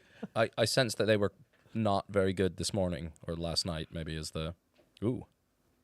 I only watched the at highlights that, of that game. Go on. Oh, is it's that an ended own up in goal? that. Own goal? It looks like an own goal. The US won ahead. Oh, it's head-to-head before goal difference, apparently. I forgot that. Cameron Who was Burgess. that? He was rapid. Oh no. That was quite an emphatic own goal as well, as far as own goals Yeah. go. That's pretty definitive. Sorry, yeah, just correcting it. It's head-to-head first, and then it goes to goal difference. So they have won the group. Oh, I see. Because they can't. South Korea cannot beat them. Yeah. Oh man. Wow. Well, I think just before you got here, Michael, our colleague John was like, he's locked in what we currently call the tactics cupboard. He'll come out at the drinks break to give us his perspective on what's happened in the game so far. But he was telling us that his expectation was that we would be watching the USA trying to break down like Australia's low Yeah. block. Yeah. I think given that the USA have scored so early, I think that game plan will now Yeah. presumably be out of the window, right? Although maybe like if Australia already won their first game, maybe their approach to this might just be to try to reduce the damage Ooh. and keep the Yeah. goal difference That lower. That's gonna hurt watching that back. It's a bad one, yeah. That's a good own goal. This isn't the stadium is so cool though, isn't it? This one, like with the next time that we get that angle of it, we'll see like it looks like a 100-year-old ship. What does it do normally? This stadium. I don't. Isn't it where the Seahawks Is it play? where the Seahawks play? Seahawks? Oh, they're Also, just there's a bit of a chat going in the chat about the rule change. So yeah, this World Cup they did change the rules from goal difference to head-to-head being the deciding factor in Right. the group table. Oh, in the good. tables. Oh, Australia nearly came right back there. Foot. That was lucky. How about that? Bundesliga legend. Where did he play? Lucky. Well, now he's at I think he's at Melbourne City. I might be really? wrong though. He was trying. That was an homage to the Gio He is at Reyna. Melbourne City, but he was at he was at Hertha. Hertha. That's Hertha the Berlin. most fun German team, I think, just because Hertha of that. BSC. You have to Tuesday. say it in a German accent, don't you? Hertha. Hertha. Harzfau is a good one to say. Harzfar. That's Hamburg, right? Up in Yes. Hamburg, yeah. He also played for Ingolstadt, Ingolstadt. and he spent a bit of time at Gladbach and FSV Frankfurt. That's a bad ball. Some good German clubs in there. Sounders play there as well. Oh, Apparently, there's so much space.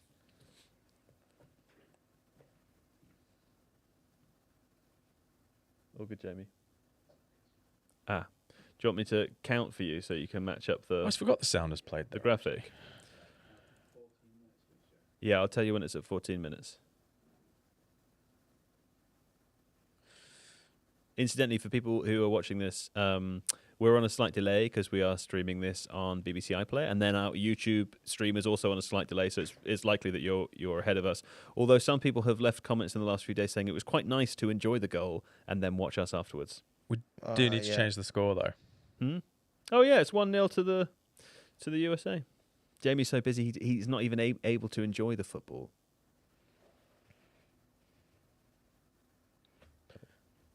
Oh wait, that wasn't a thumbs up to start ticking. I'm so sorry. It was a thumbs up for the score. Sorry, Jamie. Sorry, buddy. Confusing signals from Joe Devine. Yeah, hold it at 14:05 and I'll tell you when it's there. In 5 seconds. 1, 2, 3, 4, and go. There you go. Yeah, lovely.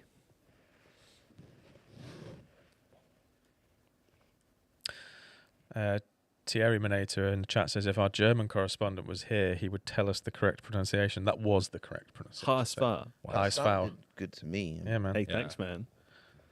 You're very welcome to compliment any of my accents, pronunciations at any time. I like the idea of sort of arguing with the chat. Is that? I think That it's just so Joe. ill-advised is my It's just so Joe doesn't have to. Oh, I see. Okay. It's basically like I stopped looking at it after day 2. like the number 6 in front of Joe's back 4, just kind of sweeping up in front of him. Yep.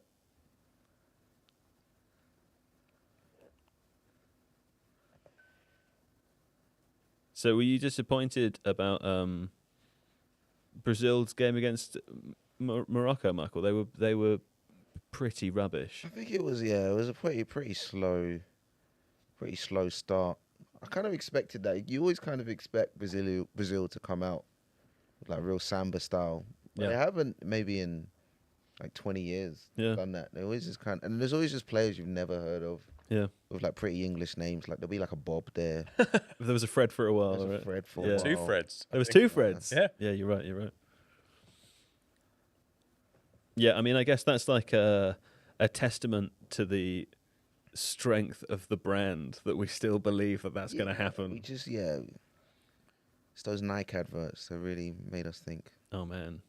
To say, I think Carlo Ancelotti experienced the biggest deja vu that any human has ever made, where he saw his team getting absolutely destroyed, and then Vinicius rocking up, scoring a wonder goal to say, it was like, oh, seen that for years. What's the first World Cup that you remember? Oh, probably 2006. Yeah? Opening game, Philip Lahm. I mean, they beat 4-2. Was it Costa Rica or something? I don't know. You're already at a deeper level than me. Yeah, that's the first one I had a visceral, like getting home from school, Right. watching the opening game. Yeah, it was. Yeah. 4-2, yeah. I have to stop inviting guests who are younger than me, though, 'cause it's making me feel horrible. Every time I've invited someone, I've said, "What's your?" Guess they who are always younger say a than him tournament. want to talk about German football. He's just like, no. What's your first World Cup? You remember? The first one I remember is '98. Really? Yeah, Wow. yeah. I was pretty young, Yeah. you know. No. But still, I do recall. Sadly enough, although that was a really fun tournament. I think my favourite World Cup memory, I will say, is watching. Before we lost, is watching. Who is that? That's Robert F. Kennedy. Robert F. Jr. Kennedy. Oh, I should know who that is. Yeah. Does he still have that worm in his brain? Is that still I going saw on? him Or is that a wrestling one-time snakes thing? the other day. He's Just got picked the- up 2 snakes with his bare hands. Oh, really? Yeah. Did he? And put it on his own TikTok, I think, or something like that. He's got a very raspy voice. Yeah. Yes, he has. Right. It's a condition he has, right, or something. I don't know what it is, though. Not sure. But also, he believes in some wild shit, that guy. It's got a sort of like a Vince Vaughn sound. Not Vince Vaughn. Vince McMahon. You know, like the WWE guy. That kind of raspy sound. Mm. Oh, anyway, yes. I remember watching the Brazil-England game at school in 2002 Really? because it was in the morning. It's in. I can't remember if that game was actually in Japan or South Korea. But it was at that tournament. Not sure where the location. It's great when you're allowed to watch games at school. Oh, it was so good fun, really fun. I got into football quite late. I was like 10. Yeah. So I remember I had a really comprehensive book on the 2002 World Cup before I really knew about football. Right. I just kind of liked the pictures. I remember just seeing Ronaldo's haircut and Yeah. South Korea's journey. The haircut was the triangle haircut, right? Yeah, That was yeah. cool, man. No one's ever been able to pull that off since. No one. No one Nor could. should they? Yeah. And I remember reading about that South Korea player who like played in Italy and then he got fired because he scored against Italy. Oh, That yeah, story? that does ring a bell. That does ring a bell, yeah. Maybe we've made a video about that. What was the book? Do you remember? I can't remember, but it was just very comprehensive. Yeah, Yeah, that's why I learned about football before I really knew about football. that's cool. I also think I have very visceral memories of childhood books that I could never title, or had no idea who the author of Yeah. them was, but I remember that every picture, every photo in It'll them. be like one picture. Jonathan, do you have a favourite childhood book? Do I have a favorite childhood book? I do remember a childhood book of like trivia and statistics from the Baseball Hall of Fame. Oh, really? That I had like memorized as like a 6-year-old or something. Wow. Do you like baseball still? No, I hate it. Why do you hate it? It's just I think it's extremely boring. It is boring, let's be honest. But to underscore my American bona fides, my brother-in-law is a baseball coach. Oh, really? Coaches high school baseball. No way. In Northern Virginia. Is that kind of the dream job? Yeah, I think so. Being a high school lot coach of of lot some of private lessons. You coach at a high school, then you give kids lessons. They've got a batting Right. cage in their backyard. Right. Wow. Or what? Yeah, their garden, maybe I should say. Right. Lovely. I feel like this World Cup is the timings are bad for kids. In the UK? Or, Yeah. Very inconsiderate. It's typical of Americans. Do you think if England go far, Keir Starmer might do what Mamdani did and sign in, like, cancel bedtime for kids so they can stay up and watch England games? You see that? He wrote Yeah, I like an saw that. official thing being like, Official Happy proclamation: though. bedtime is abolished. Well, isn't there a really good chance that the round of 32 might be at 2 in the morning? I think there is, right? it? Yeah, there's Oh, wow. for the England team. There's like there's a strong possibility. Look at me, I'm just saying something on a live stream. I think it's true, but I think there's at least a possibility that one of England's knockout games could be quite late. By the time we get to the round of 16, that stuff should all be resolved. Yeah. Because I think most they were like round 8 of and 16 10 games o'clock. are 8 right? p.m. Yeah. But round of 32 is still a bit. Well, I mean, that stage also takes 6 days. Yeah. Which is Really cool. Yeah, I it's have a- going to be a killer. That's Just so cool. Let's just So put. the Let's just round make a of note. 32, Yeah. that would just be the normal World Cup. Yep. Basically, yeah. Okay. Oh, But we would have taken 3.5 weeks to get there, or something like that. You know? Yeah, fair enough. That is the main criticism of the expansion, because you play. I can't remember the maths, but there's something like 70 games in the group stages to eliminate 16 teams, Yeah. and then you're still left with 32, which it's a lot. It's more football. is this the pervasive logic of like people starting to say, well, you might as well just go to 64 teams, Yeah, but then and the downside of then that, you just go from 64 to 32? But that seems mad. I mean, I think in from a maths perspective, it would make more sense to just do 64, because the difficulty of this tournament is like trying to work out which third placed teams will be the best placed ones. Yeah. Because 8 of the 12 groups will still go through. So in some ways, it's kind of fun to work it out. In others, it's a bit of a pain in the ass. The downside of 64 teams, which would simplify that, is just that there are basically no countries that can host a 64-team World Cup. Oh right, I've heard you say this on another. But on what another about podcast. if you did it straight knockout, 64 teams? Well, you could still probably- need the same number of bases, right? You still need like, I don't know. I think it's in terms of the number of stadiums like that actually qualify for a start.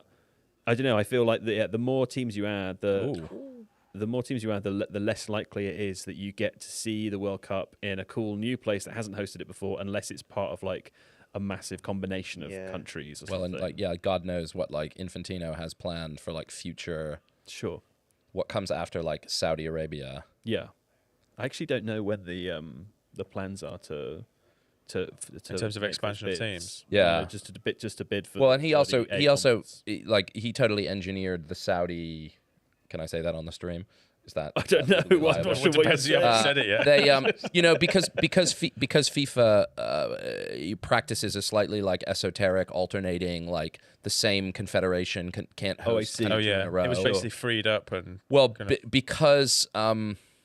because this one is in Then what is the USA CONCACAF. CONCACAF or whatever. Yeah. Then the next one, The next one is Spain, Portugal, and Morocco. yes, So but he CONMEBOL.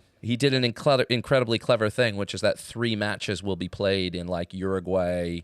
Is it Uruguay, Argentina, Paraguay, right. Brazil? Yeah. Brazil. I think Argentina. No? So In I have heard homage this to before. 1930. Yeah. And so as a result, South America cannot be a bid for 2034. I have heard this Basically freed before. up. I think that last bit is yet to be confirmed, isn't it? But like that's the theory, is that? Yeah, I mean, maybe it hasn't been like reported out, but as a result though, the bid for when they were bidding for 2034, Saudi was yeah. uncontested. There were Yeah. no other competitors.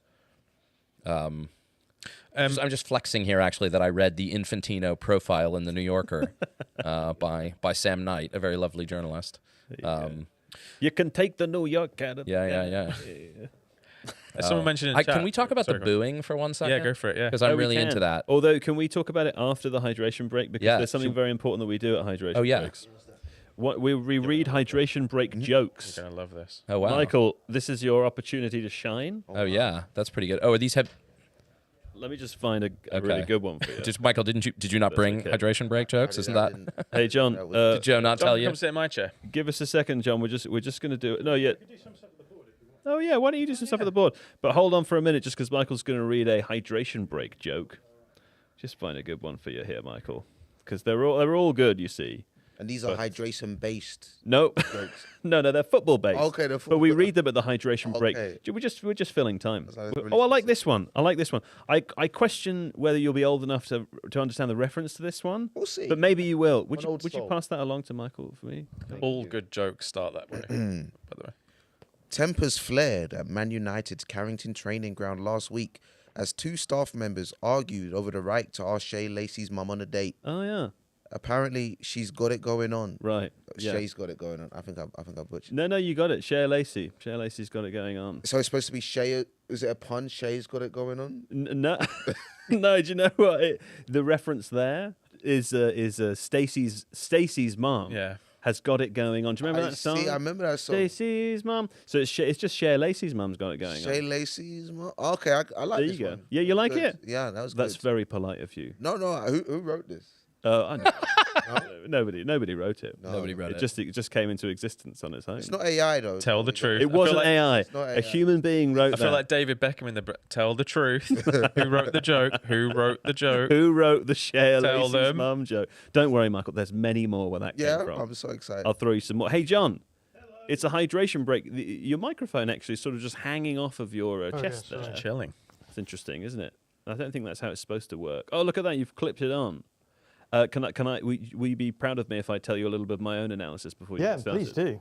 I said to these guys, I just stole everything that you said to me before the game. Oh, nice. But I said because the US scored within 10 minutes, the whole game had changed, John. Yeah, Yeah, that's right. really good. Well, I know ball. Oh. I know ball. What's happening? What are you seeing in the tactics cupboard? Yeah, I mean, I think as we talked about it, is this mic? Okay, yeah. We sound okay, Jamie? Uh, Yeah, great. As we said, the game didn't. I mean, did the game play? Maybe not quite as much as we thought so, but I think Australia came out a little bit more Yeah. than we expected them There's to. quite a lot of space. Yeah, and as we said, like this US team eats up space, and that's what we saw. Some really nice combinations in the wide areas. We're seeing McKennie drifting out and Des coming inside, and that again, generating those tensions that we talked about, and they're having quite a lot of joy in those sorts of areas. And then we were right about Pepe and Balogun sort of playing as a front two with Robinson much higher and it basically breaking down as a little bit more of a 3-5-2 shape. I love And- how you're saying we. I feel really included in well, how right we were. you were there at Yeah, the same thanks, man. time. I was here. But yeah, I think you're really playing with fire to give space to this US team, and interesting that they picked up another own goal. Pretty cool. It was an emphatic perfect. own goal, I would say. Yeah, absolutely. It's kicked off again. Okay, cool. Want to get back in your cupboard? Yeah, I'll go back in the. Is it, All right, John, thanks, is it possible that they're just not doing a very good job of the low block? Is it just a bad low block? in so much as they're not in it. Yeah. Yeah. that would be a bad. way of They're doing not it. they're not being compact. Yeah, I was surprised at how much they came out because they were pressing. Well, I mean, they were pressing up a little bit. They weren't putting pressure on the US back line necessarily, but they were not sitting in this 5-4-1 shape that they have been sitting in for some of the games. They are pushing up into a 5-2-3 shape, and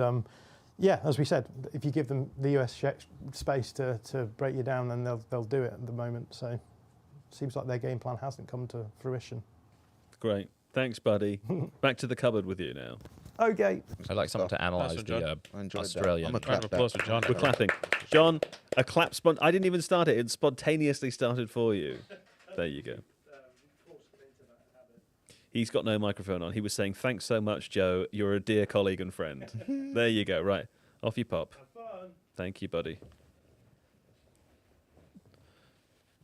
Okay, we're back in. There's a lot of chat in the chat about everyone wearing pink boots. Yes. Yeah, that was a thing. Why is that again? Is it a FIFA mandated?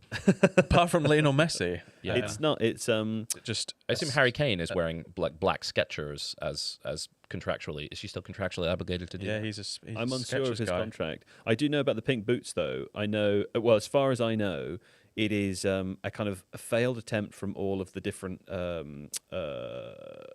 Manufacturers. manufacturers. Thank you. That's the word I'm looking for. All of the different manufacturers to try and make boots that stand out, and they've accidentally all made done the pink same. boots. Yeah. I think it's as simple as that. So I think that there's like, you know, as they get a little sciencey, these people, I think they've like tried to pick pink because it is. Oh, it's like when you're like, oh, I'm going to give my child an old-fashioned name because no one else will be doing that, Right. and then all the And children that's have what, the same and then they names. will come out named Aubrey Yeah. that day. Yeah. Yeah.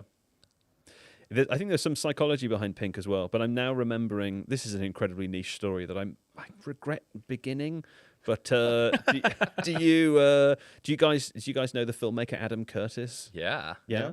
The BBC documentarian. He makes these well, they're quite strange films that mostly use archival footage and lots of interesting music. Anyway, he made a series, I think it was in the 90s, it's called The Century of Self, which is a four-part series, and it is about Sigmund Freud's nephew, Edward Bernays. I think that's his name. That is his name. Edward Bernays, who was an American. Is the Rondo going to be about Adam Curtis? Yeah, Maybe? yeah, I wish it was. I'd Let's win hope that so.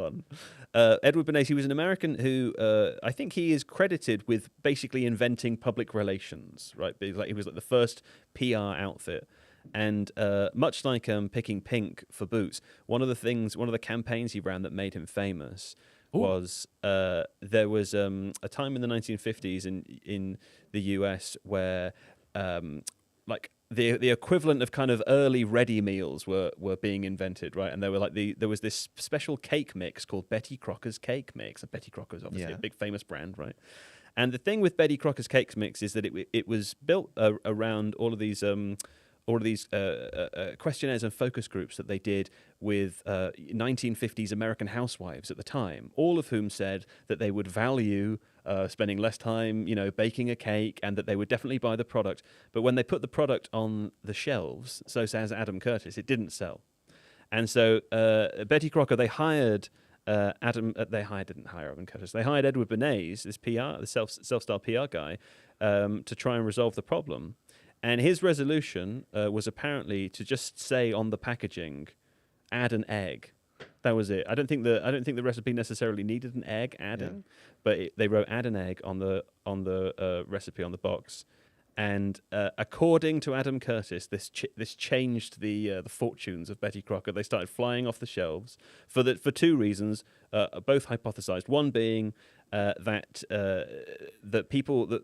women in America at the time felt like they were putting more effort into making the cake, so they felt less guilty about this time that they were saving. But there was also apparently this deeper psychological belief that because it was an egg, that it was these women that they were giving their egg to their husbands, and so there was this notion that it was like somehow tapping into the deep psyche of the American people. Right. I don't know why I started telling Pink that boots. story. Why? Pink Yeah, because of the pink boots. Yeah, so the notion that there's like psychology behind the pink boots also. I think there's the idea that they'll stand out what they say about the footballers involved. But as I said at the beginning, I regret starting that. It took me a lot longer to complete it than normal. But we've all learned something about Betty Crocker. I did. I think I learned a lot about a lot. I think It's a fan. Do you know what? You It's do an like eggs, incredible though. series. This has been a theme this week. Big fan of eggs. Just add an egg that sounds like something you would say to anything, any food. Specifically a cold boiled egg, hard boiled, a cold hard boiled egg.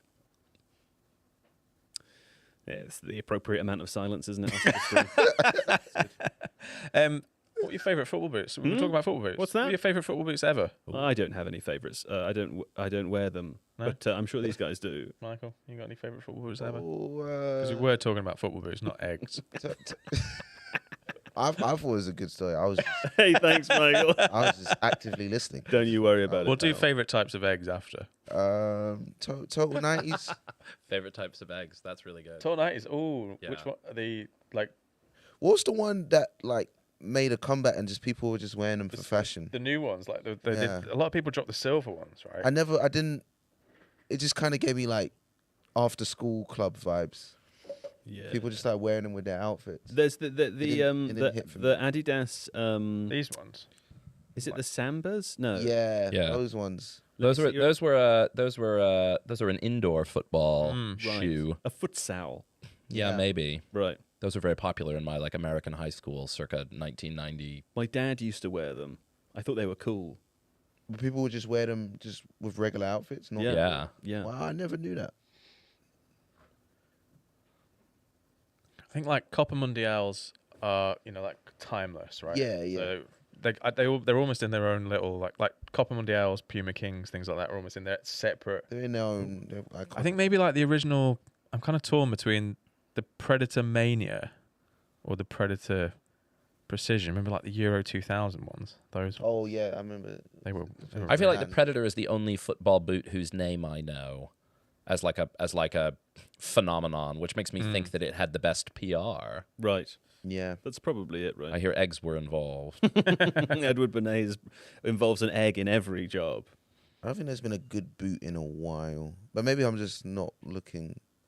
So wait, is the conclusion we've come to here? All the American players who are wearing pink boots and the Australians wearing also pink boots. These are not like one. But I think pink was the color of the year. I'm gonna Right. go dig. But these are Yeah. like they're not all wear. These are not No, all they're like not- an they're not all the identical same Nike. No. So there are. It looks like the Adidas have dropped pink colorways of a couple of models, and Messi's got his own colorway Right. in the Argentina colors, so that's why he's not wearing pink boots. Did football ever manage to do what Michael Jordan did with the Air Jordans? I don't think so, right? There's no like. Well, it's harder No. to do, I guess, because a Jordan is just a everywhere shoe. Yeah. And a boot. I guess it's harder to get that same. Right. They're just Yeah. more expensive. Yeah. But also too, yeah, it'd be quite weird if you were wearing like football boots to school or whatever. That Your would be office strange. job. Yeah. There were Well, signature I guess- boots though, weren't they? Like someone's mentioned the Mercurial R9s in the chat. Right. They were unbelievable. Do you remember those? The silver and blue, Oh yes. kind of wavy. I do remember those. But other players would wear the Jordans, Mm. I guess, because it was Right. just like it became just a shoe. I guess Yeah. you wouldn't want to wear another player's boot necessarily, like if it was like their boot. Yeah. But I think You that's wear, like, also the that feels Jordan like that's Hendersons. also kind of changed in the NBA now. Yeah, as in But like every- they will happily wear other Yeah. boots. Yeah, I know a lot of them like the Kobe's, because apparently like he was like so into basketball, he made like the perfect actual basketball shoe. But I don't know if that would work in boots. I remember when they launched the first Jordans. I can't remember if this is in the. Did you guys watch the movie Air? I did, yeah. Is that the one? Is that the Ben Affleck one? Yeah. I thought it was very boring, but I remember reading as well that those first Air Jordans they were red at a time where the rule in the NBA was that you were only allowed to wear white shoes. Yeah.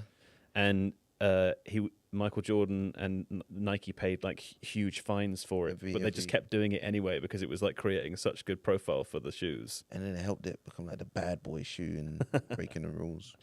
It's like when who had to pay money because Will Still hadn't done his coaching badges. Wasn't that like a meme? Like a French club, yeah. Was that when he was at Brest? I thought it was Rem, Oh, but I Rem. don't know how to say it. Oh, So Rah. Ram. Khan. Ram. Someone, can you check that with the chat? Oh, the chat don't know that. Okay. Joe, for late arrivals, can you reintroduce our guests? Oh, wow. I absolutely can. Over here we have stand-up comedian Michael Adewale, and over here we have the 3-point plan. I won't go through them all again, but journalist. I will say journalist Jonathan Shainin, and then producer Ryan, Hello, everyone. and I am the biographer of Edward Bernays. A lot of people just freaking out that it's not JJ, John, or Kaya. Oh right, yeah. So they're the- like, none who? of the- Hang none of on. the regulars. What's Sure. Yeah. It's a vastly improved couch I can say, today. I'm also much less stressed. Are you? Yes. Yeah, JJ's one of our colleagues here. Yeah. He's Scottish and he has flown to Boston for 2 days. Wow. Yeah. He's gonna be tired and hungover when he gets back. So you'll be able to see him on the couch. When's he back on? Right? Is it maybe Tuesday. Monday? Tuesday. So yeah, okay, he's got a couple of recovery days. Good for him. John is here, Andres. Andres in the chat is like, Yep. whoa, hang on. John is here. He's just in his cupboard, which he likes to go into during the game to watch games properly. Can I ask questions to the chat? Absolutely, yeah. I'd be curious to know what the chat. I was going to say earlier that If you want to get the chat open on your Oh yeah, I laptop, could you do can. that. You I could can do that. it, No, yeah. I was going to say earlier that this is like a weird Thing to do. timing. Oh, World Cup timing for kids. yes. And I have a 5-year-old who's called Isaac, who pleads every night that he can he sneak down after his sister goes to bed. Oh. And if he cannot, then when we wake up in the morning, he like grabs my phone and goes to Foot Mob, weirdly. Really? Goes to And it's Foot like, Mob. it's like, what were the scores last night? What were the scores last night? He woke up this Really? morning. He was very sad that he I don't know. He knows too much about South Korea, but he was a big Son Heung-min fan. Wow. So he was like, "Wow, Sonny lost." If he has succeeded in sneaking down, he may be watching the live stream at home here. Oh, I hope so. But I feel like it's sad because you're like, oh, it's really exciting. It's your first like World Cup that you'll remember. But like all the games are at like 11 p.m. Yeah. Don't you think in some ways though it's kind of more exciting? Yeah, that sure. You That can't you can actually sneak. watch the game. Yeah. That's probably true. That's probably Like true. it feels special because it is. Out Well, and I of guess reach. if it was all during the daytime, you'd be like, he's in reception. So That's true. You couldn't watch presumably them they're all. not showing the games in reception. Yeah, at Hackney primary schools. Although to be honest, if anyone has 8 hours of free time a day, it's generally 5-year-olds. Yeah, that's true. They're not doing much, are they? I feel like they being in feel like they're quite being in busy. like university You or think your 5-year-olds are 20s busy? They're just like, is your "Oh, we're doing peak something." kind of. Yeah. The amount of time to go. I don't know. I think also he's going to be 9 when it's in Spain, Portugal, and Morocco on Yeah. a much more favourable Yeah, that'll be time better. zone. Yeah. That's going to be cool. Maybe that's like when you first let him stay up till midnight or something, Yes. Yeah. and then I'll just let him years in the go. future, I'll send him there. He go can, to- he go can to take you out Morocco. of your old person's Yeah. home and can wheel you down the road, and you can watch the games together, father and son. We managed one. Was that in 4? Was that in 4 years' time? No, you Yeah. were talking I about? think that's We managed- 40 years. Whoa. That was 40. Yeah, we did discuss how old I was when I was last here, and it was I've very already embarrassing. forgotten, but I was feeling really good about my performance, and Joe was like, Yeah. one of our oldest debutantes. and then Michael came in and said he remembers the 2006 World Cup. I attended all of the group stage games in Washington D.C. in 1994. Did you? Yeah, with Really? my dad and my sister. You were an attendee. Yeah. Did you It watch was- Diana Ross miss the penalty? I don't know. Was that? Wait, that The must have been in opening like ceremony. was that in the opening ceremony? No, that wouldn't have been. That wouldn't have been in D.C. No, the old Washington American Football Stadium called RFK after RFK Jr.'s father. Held all the games. I think I saw Saudi Arabia play and Mexico. The thing I remember the most about that World Cup is Leonardo's elbow. Do you remember? He got sent off. Was that was 1994? That's the World Cup where Roberto Baggio Yeah. skied the.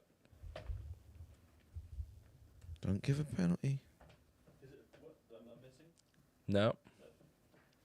Yeah, he was. He was sent off in the first half of the round of 16 against the United States. Oh, I see, but elbowed- they lost, didn't they? The U.S. lost, didn't they? Yeah, he elbowed Tab Ramos. It was really bad. That's the first World Cup that I remember. But because I was growing up in America, I didn't know that there was like soccer outside of World Cups. The idea that there was like club football. Yeah. That concept had not yet come to the American mind could not comprehend it at that point in time.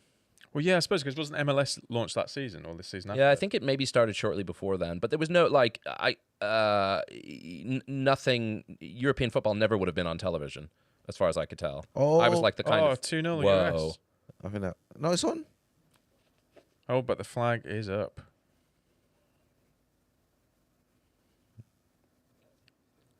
Are they going to check it? Having a great time.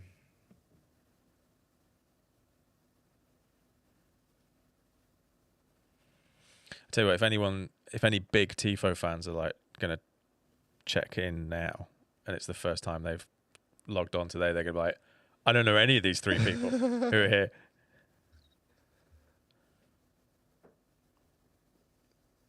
Is that a complicated rules interpretation there? Because I actually missed the replay.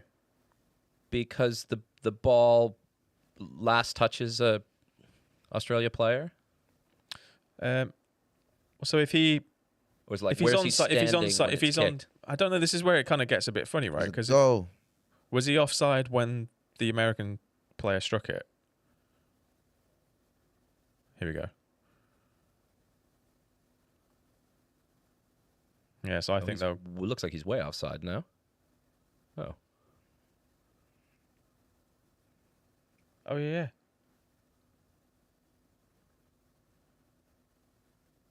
Isn't it like a deflection is not an intentional action?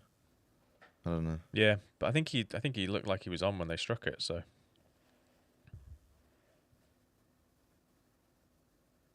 Yeah, goal.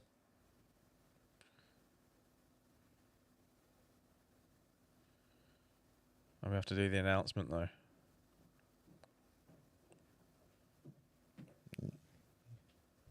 You're about to watch your. Okay. What did I miss? It was The USA are 2 up. Oh, It was a goal that was flagged for offside, but he was on. I actually missed a goal. Fantastic. Just a whole goal. I walked out of the room because I saw Seb Stafford-Bloor, and then It's funny, before the first goal was scored, I was going to say, they're really all over them.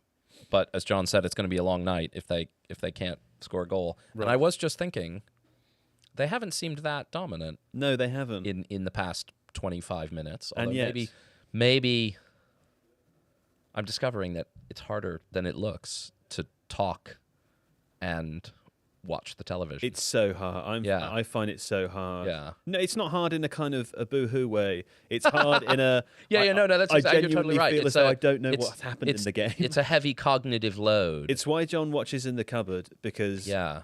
I feel as though I have some idea Well, in my head I about want- what's happened. Yeah, I I spent half of this game looking looking football things books. up. I want people at home to know that if you think it's a bit precious that John watches in the cupboard, it's not true. No. He needs to do that. There have been a few people requesting like a John cam, almost, and I imagine That it is like good. when they cut to the VAR, Exactly what we don't and it's need. just they're all sat there, Just John eating in the cupboard. I don't That's think. John good, yeah. practicing EAFC in the cupboard. Yeah, pretending he doesn't know the controls. Look, I Michael, just- do you play EAFC? I play very badly. Would you like to play at halftime? Yeah, I'll play. You don't have to, but you're welcome to. I'll give it a go. Okay, great. We'll have a little halftime tournament going. But are you going to do some analysis before the game's Yeah, over? just a really quick bit. Yeah, there's 7 minutes of added time. Do you want to do it now, or when halftime finishes? What do you think? Let's do it on the stroke of final whistle. All right, fine. And then I'll do a really quick. Just want to break down the goal. Yeah. Is your mic on? Apparently. Yes. Okay. Fantastic. Great. It's good to see you, John. I feel when John comes back in the room, I feel like it gets much more professional. Yeah. Yeah, I don't like it. That's my feeling. Yeah.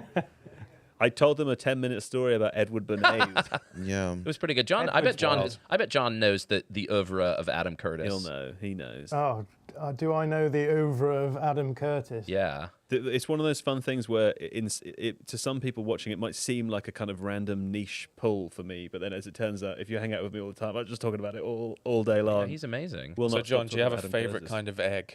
Yeah, Egg. Joe was talking about eggs. Easter. I Oh, wow. love that. that's Look at that an pull. unexpected but lovely answer. Easter egg chocolate. Yeah. It's Yeah. good, right? It's bad, but it's good. I don't know I think what we're it is. supposed to stop doing that sign. I've been told. Well, I thought that meant Oh, okay. That's fine. I think that does that not mean something No, else? it's a now? meme or it's like a fake thing. Ryan will know. I trust Ryan on this. It's It's I'm not fine? talking about it on a stream. Yeah. Okay, look. You don't want to talk about this on a live stream? No, I'm good. Yeah, fair I'm enough. Definitely not my own. I just want people to know I'm concerned. I'm not supposed to be doing it, but apparently it's fine. Okay, that's good to know. Because I've been doing it for. The VAR teams are not allowed to say hello anymore. No, that's true because that happened, right? Yeah. Yeah, I have apparently to you got- face the screen. I used to be able to do a little introduction. Now they just have to sit there like in a hostage video. Also, but why were they doing that to begin with? You don't want to see the VAR Just something a guys, bit do you? new. Right? Like, I guess people. I don't know.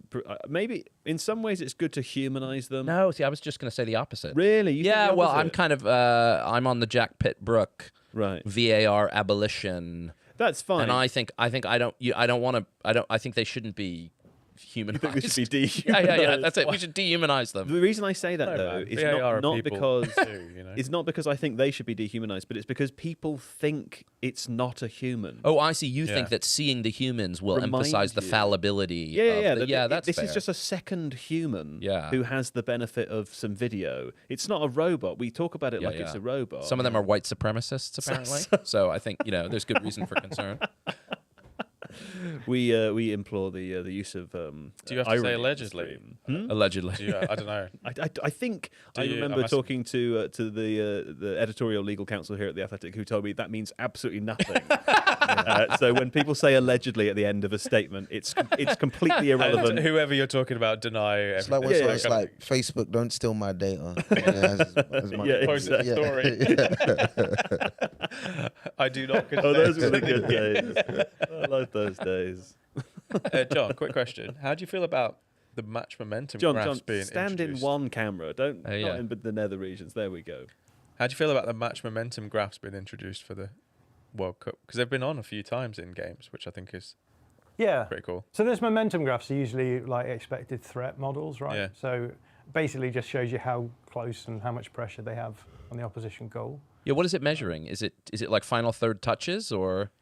Yeah, well, expected threat is usually based around like the position you have on the pitch, essentially. So the closer to goal you are, like the more threatening you're going to be. There's obviously way more variables than that, but essentially that's it should show if there's a big lump on the graph that you've had a fair amount of sustained pressure around the opposition goal. So if you see a team scoring on the counter, obviously it will just be a line down to the goal where they've got through. But yeah, what do I think? Yeah, I mean it's good to have that data available, I suppose. I don't read too much into that because I think most people watching the game for 90 minutes will know, well, this team has been more threatening than the other team. Right? It's the same with expected goals, right? Most people have an intrinsic expected goals model. Like it may be way off what the actual values are, but I think generally speaking, most people will have a sense of like this team generated the better chances, therefore they probably deserve to be winning. I feel this is like John revealing that he thinks everyone else watches football with the same level of sophistication that he does. I don't know if that's Not everyone watches football in cupboards, John. All right. I think the thing with those expected threat charts is that XG is a sort of simpler concept to understand. And obviously there are different models. So some people will be like, oh, have you got the stats bomb XG or the Opta XG or whatever. But the expected threat strikes me as being like a lot of variables in terms of how two different people could have charts of the same game and it could look very different. Is that a possibility or not really? Yeah, again, if you It was nearly a third. shot. That was a good shot. Yeah, it was good. if what you're doing is equating, threat to proximity to the goal, then I don't know. There's situations where if you play the ball away from the goal, it's becoming less threatening by that model, right? Whereas there are scenarios where actually you can be more threatening by playing it backwards to then go forwards. Those kind of models can't really take into account those more layered accounts of what will be more or less threatening. But do you think we'll start seeing race charts next? Is that going to be is that like a level of sophistication above the? As in what, running towards? No, don't they call it a race chart? That like XG model that like. I thought you were talking about something else. Yeah. Oh, yeah. Will we get eugenics at the World Cup? Is that?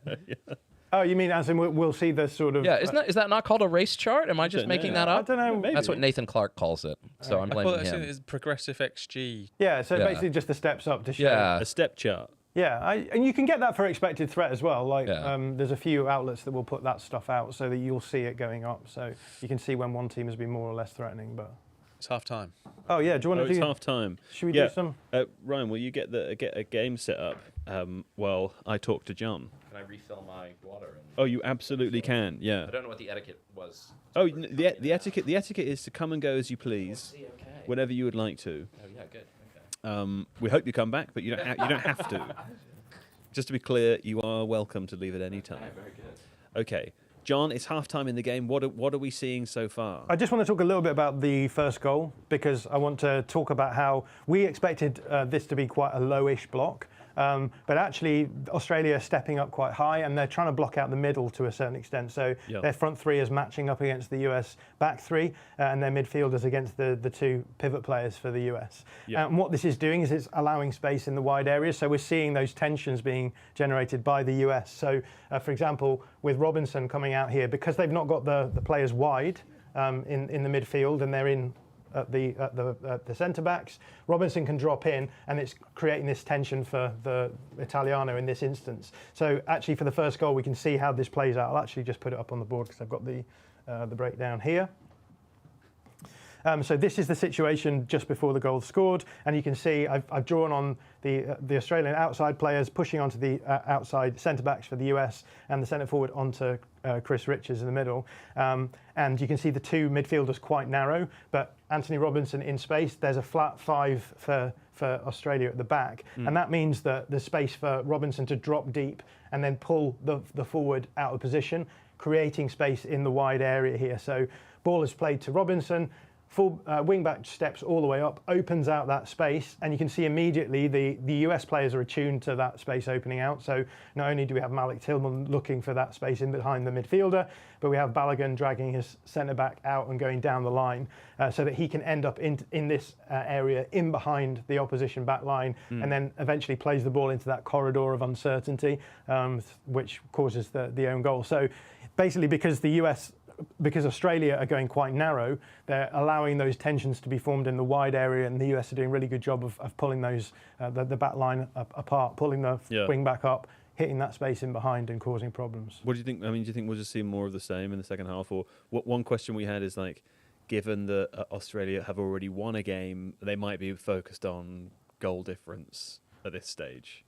Yeah, and in which case maybe we'll see them flattening out their midfield line and just having the wingers rather than jumping up on the centre backs, sitting in a wider configuration to stop these wide overloads happening. But then if you do that, as we said before the game, they have the ability to punch through the middle. So if you don't protect the middle, then you're at risk of those kind of lanes opening out. But I think what they'll probably try and, I mean, they could go the other way, right? They could be like, let's just try and score some goals here and go more aggressive. I suspect they'll probably be more worried about goal difference, so I would, again, expect them to come out in a lower block, but then I expected that before the game, and it didn't really happen very often. So Okay. All right, thanks, John. No problems. Cheers, buddy. You made those slides during the game? Yes. Very That's impressive. pretty cool. Very cool. Okay, do you want to change your controls, Michael? I'll go classic. You go classic? Okay, fine. All right, do that. So, yeah, you go to the left there. Is my controller on? Oh, was I the other one? My bad. Yeah, no, yeah, you're that one. Yeah, there you go. Perfect. Okay. Okay, great. So the way we do it here is we go up to where it says England, and then we hit square. Yeah. We get 3 randoms. You don't have to use them all, but if you don't like that team, you can go again. Okay. Oh, that makes a lot of sense because Makes the last game one was Bologna FC 20. It was just random. And I was like, that's the most athletic It's the game most random thing. I've So ever if seen. you don't want to play as Meowby, okay, and we're excluding international teams, so you get 2 more. You get 2 more skips still if you want them. Oh, FC Dallas. so you could be FC Dallas, or you can gamble I got one more and skip. go again. Oh, let's skip again. Oh no. Oh my Okay, fine. Let's see. Bottasson. I'm going to stick with Bradford City. I'm Who sticking was with I? Bradford City. Who was I first? You were. Oh, I've immediately forgotten. Yeah. But you can't go back. It's too late now. It's too late now. So, okay. And this turns out the most important part where we make sure that our kits don't clash. That looks good to me. They got a very busy kit. Fantastic. Would you like to change your team? No. No? You know what? Let's see. Let's see what they got in here. You're happy to go. Okay, good to know. How long has it been since you played this game? Or do you play? There's a comedian clubs game. Oh, really? Which we kind of just play on like late at night, sometimes after gigs. Nice. We're called Open Micers FC. Are you good? Oh, we're so bad. Oh, so bad. But so when you say clubs, it's like a pro club, so you all play as one player? Yeah, I play as one player. That's cool. Do you have a position that you prefer? So I'm a striker. Right. From Mongolia called Who. Excellent. So I like to give my players a backstory. So What's Who's backstory? So Who, he was a monk who got into football quite late. Yeah. So he's 6'5", striker / winger. Right. when striker gets taken. Right. A 6'5" winger. Yeah. He's the Mario Mandzukic of Mongolia. And he's so heavy. Everyone's just like, can you change the dimensions? Just please. I'm like, no, that's it. He is who he is. Who is who? Who is who? And then when he scores, I don't know if you know the Drake song, Nokia. Yeah.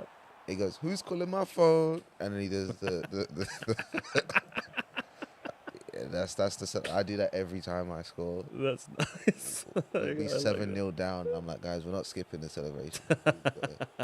Because who's got it? Yeah. That's My good. backstory is I bring in so much branding for the club Right. from my phone celebration because I got like a deal with like Nokia. Very nice. Yeah, I mean, who must also presumably be the most famous? I'm trying to think of the most famous Mongolian footballer I can... Or I'm trying to think of one Mongolian footballer. Yeah. Does anyone in the room know any? All the experts have left, but it's possible John would know one. Yeah, so it's a problem sometimes, but we're here. How did you get into comedy? I was quite young. I was like 17. Oh, well, that is young. Bit of a class clown, and I think it was just I was like, I got to try it one time. Yeah. Because if I felt like, because I was a class, it was a bit too obvious. What a class guy was going to do comedy. Right. It almost felt too obvious. Yeah. But I was like, I'm going to try it. I was kind of bad at it. But then I kind of was like, I want to try it one more time. Yeah. That was like, because it was like, I did like a 2-minute gig. So it kind of just flew by. Was it an open mic night or something? Yeah, it was Right. like an open mic competition. Do you remember what your first material was about? I have no idea, but I remember my stage name Yeah. was... Was who? I decided, because I heard that Jamie Foxx wasn't his real name. Right. So yeah. I was like, well, I need a stage name. So I called myself Fillmore Brown. Because I thought that sounds kind of American, kind of jazzy. It does. And then I told my friend, and he's like, it sounds like a stripper name. It's like Fillmore Brown. I think you should just go by Michael. But I do often think about, like, what would Fillmore Brown be doing? What would he be doing now? Would he be, like, bigger? I'm going to be, like, playing a residency in Vegas. Right. Yeah. That's the dream, presumably. Yeah. But yeah, so then I just kind of went from there. I went to university still, but I was just gigging away, and then you've been on QI. I was on QI last year. I think you might be the only person I've ever met that's been on QI. Really? Was that exciting? It was me and it was a guy called Giles Brandwidth. Yeah. That's not his right. Giles Brandwidth. He was really nice. Me and him, we had a little bromance, Nice. and Sandy was really cool. 'Cause I never watched the show. Had you not? I was more of a 8-hour 10 Cats Does Countdown kind Right. of guy. I haven't watched it for a while, but it was. I mean, it still is, right? But it's like super popular. I feel like it's kind of a part of Comedy Institution. It or it's is. on TV. I just always assumed it would be quite dry. Yeah. A bit like Frasier. Right. But it's The actually, sitcom Frasier. but a bit like Frasier is quite. I didn't know. Like, it's actually just funny. Right. Frasier has game. Yeah, exactly. What's your favorite? Who's your favorite comedian? Well, that's a good question. I think Chris Rock was probably the one I used to watch when I was younger, Yeah. and he was one probably like he had such a strong point of view when he would do his jokes. Yeah. I kind of really liked that. I think that's what attracted me to it. Just somebody just like getting on stage and feeling like they have something to say that everyone needs to hear. Yeah, for sure. It was kind of really curious to me. He's amazing. But I like there's a lot of good ones. I like James Acaster at the moment. Yeah. Um, Feels like there's a very good scene in the UK. yeah, comedy's done very well. There's a lot of people in football and comedy. Yeah. A lot of people have made that lane. We had Tadiwa Malunga here the other day. Oh yeah. Who was saying that he learnt like really early on that football, you just can't do football in your comedy because no one. Oh no. No one's seen it. No one knows what you're talking about. Yeah, even if they are football fans, just don't. It's not. No one wants to hear you talk about like your team. Yeah. But yeah, there's a lot of people who seem to have just really gone through that lane of, in terms of like fan commentary and be really funny with it. I'm sorry to say that because you are not beating me, you suck at the game. I think Oh yeah, that's, I mean, I have no idea what's going on. If it's not who, I don't know. I mean, used to these sort of slim built bodies. You've done Apollo as well, right? Yeah, I did Apollo a couple of years ago. That was really cool. Was it scary? What's the biggest gig you've done? It's probably Apollo. Yeah. I've played the O2. I opened for Mo Gilligan. Oh wow. So that What's it like to do that? O2 is pretty terrible. You feel like you're just in a warehouse or something. That's it. It's not made for comedy. So you can see people laughing, but you can't hear them. Right. And like when you're doing comedy, that's what you kind of need to hear people laughing to relax. Yeah. So you kind of just like going through the motions of like, okay, don't panic, it's going well, but you just kind of hear pockets of laughter in the air, but it all kind of just travels upwards. But Apollo was great. I mean, that place it's like a 2,000 seat theater, so it's kind of really good for comedy. That's huge, man. But even then, I think any gig, sometimes you can get carried away by the occasion of it, and then you do your first joke and you remember, oh, I know what this is. Yeah. Unless you're bombing, then I imagine it's pretty terrible. How often does that happen to you? It can happen. If I'm trying new material, all bets are off. Right. Because obviously you have an idea that, oh, this is going to make people laugh. But if it doesn't, oh, look at that. Good goal. Well done. I always believed in whatever this team was called. Yes. This is the Romanian team that you're playing as. I've forgotten their name also. Ongenda. That's my guy. There he is. But when you tell a joke and it's not funny, especially if it's like a long joke, it feels less like, it just feels like a long manifesto. Right. That you're doing. Yes. And then that was not always. And then you're just trapped in it. Yeah, but you kind of just have to commit. But I'm quite good at bombing. Yeah. As in, like, you don't mind it. There's a skill to it in terms of. I think most people, when they think of comedy, they're like, oh, they're going to boo you if you don't do well. Right. But most times, especially in Britain, I think they just feel awkward for you. Yeah. It's like, I don't want to. You don't want to watch a guy do badly. No, it's uncomfortable, right? So if you kind of just present like, this is fine, even though it's not working, then they kind of relax. Right. Yeah. If you're confident. If you're confident, they'll kind of be like, all right, this is not going well, but he doesn't seem to mind. Yeah, yeah, yeah. It's when you start cracking under the pressure that the whole gig comes kind of awkward. Yeah, that makes sense. Oh. I'm losing. Yeah, producer Ryan's back in the room. No. Have you lost a lot? Just every game apart from a couple of draws. Really? I genuinely thought I wouldn't. I thought I would be the second best person in the room of our regulars. Really? And as it turns out, I think I am either completely deluded, which is probably the more likely, or I got old really quick, and my fingers are. Is that you're blaming my arthritis? dexterity? Yeah, I'm blaming. You scored exactly the same goal moments ago. I thought you would do like Australia or US. I thought you would theme it. How about that? So you're a Chelsea fan? Yeah. Did you grow up in London? Yeah. I grew up in Dagenham. Right. So I should be supporting like Dagenham. Oh, that's right. I did know that. I was going to ask if you'd be like a West Ham fan or something. But Chelsea.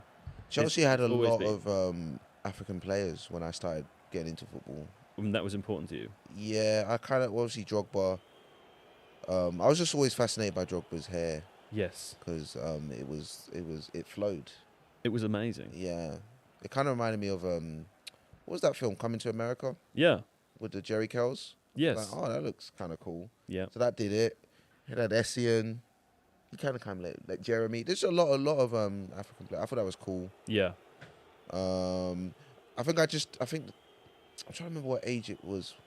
What was the one Barcelona Chelsea where Ronaldinho scored that flip-flap goal? Champions League. Yeah. Champions League. I distinctly remember watching that. I mean, like, oh, yeah, I think it might be Chelsea. These are the guys. Yeah. So I am like a glory hunter, but I own. There's like I think that's fine. there's like a heart behind it, you know what I'm saying? Yeah, man. So were your parents from Nigeria? Yeah. And that's so you would mainly support the Nigeria national team? No, I support England. But if Nigeria are in it, then it'll be like I've never had a situation where like they're both playing each other. Yeah. Competitively, so I've never had to make a choice. But what would But I you would just choose? support whoever wins that game. Yeah. Yeah, whoever. That's the glory hunters. Yeah, I just see that one as a win-win. Yeah, fair enough. But I saw the it was Turkey, Australia. Yes. Or was it Tunisia? Turkey, Australia. Australia was that was that. Well, what was the them Tunisia game. player who scored and he didn't celebrate? What was it? Oh, was it for Sweden? Yeah, Sweden. It's like the game's gone. Well, did you see Braylon Bolo did it in the against Cameroon? Really? Yeah, because he was born in Cameroon as well. I get it for clubs, but you got it's a World Cup. You got to celebrate. I weirdly get it more for international because of The game is starting again, so I'm going to sacrifice myself. Congratulations, Yeah, Michael. thank you. does that You count are as a the rage winner. quit? Thank Well you. done. I think it counts as a rage quit. I refuse to clap you on the basis that I'm livid, but no, congratulations, well done. Jamie, I'm going to switch back over. Yeah, great. What kind of technical research has been done into the various time delay? How far limited. behind reality is our? So we started. We're watching this on terrestrial.